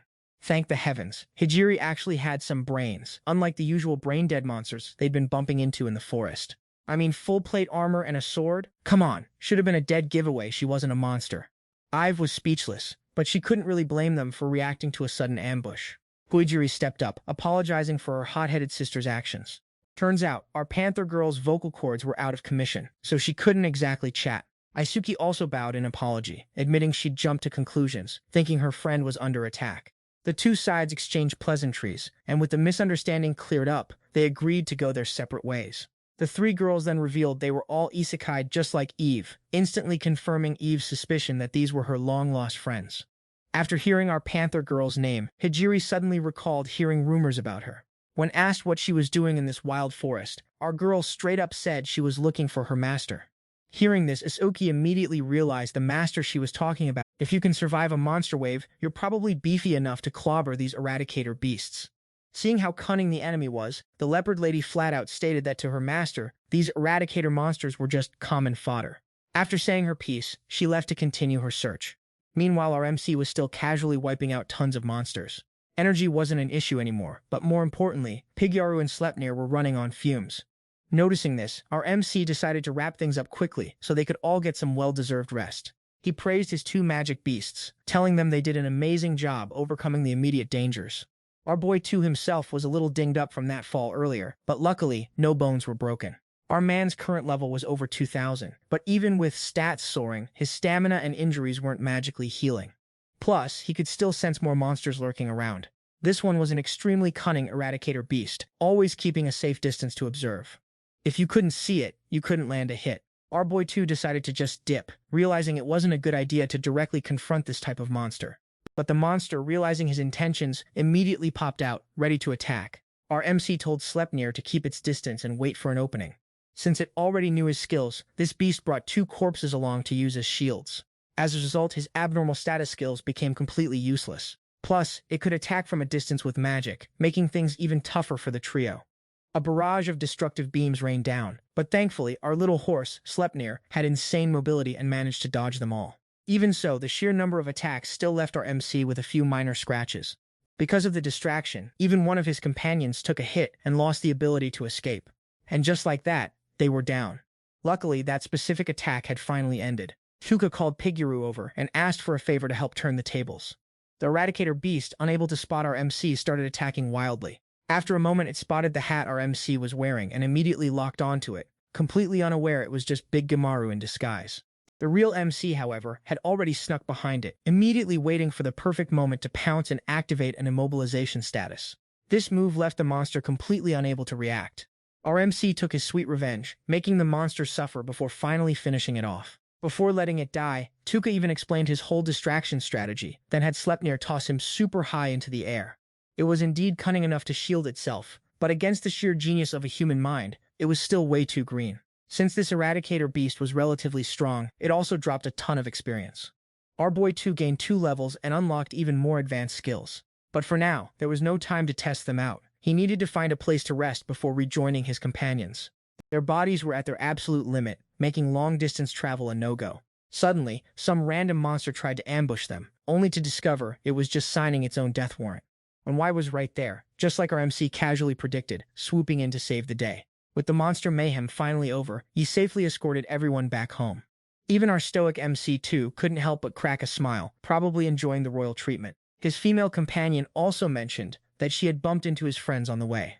Naturally, she conveniently left out all the juicy details about our main man. Our MC, hearing this, felt a strange sense of relief, knowing he didn't secretly despise those 3. But alas, their paths were destined to diverge, thanks to their pesky allegiance to the goddess faction. Our MC figured it was best if they all thought he was, gone for good. Which, in his twisted logic, would make his revenge plot against the goddess run so much smoother. Back home, the 2 anxiously waiting nearly cried tears of joy seeing everyone return in one piece. Sure, they were a little scuffed up, but honestly, just being alive was a miracle after that mess. Our MC also casually tasked Saras with patching up Sleipnir, acknowledging her efforts like a good boss. That night, our leading man finally got to clock out and actually rest. Why, ever the diligent guardian, pulled night duty so everyone else could actually get some comfortable sleep. Everyone was dog-tired, but let's be real, it was nothing compared to what Tuka had just endured. Saras, the resident jack-of-all-trades waifu, got some well-deserved praise for her impressive skills, from emergency first aid to expert tailoring. Even after finally lying down, our MC just couldn't switch off, his brain running a million miles a minute. Hearing his dilemma, she casually offered her lap as a pillow, because our MC clearly needed some comfort. Seeing the sweet gesture, our young hero reluctantly complied, realizing it had been ages since he'd gotten to enjoy such simple, wholesome comfort. It reminded him of someone from his past who used to do the same thing.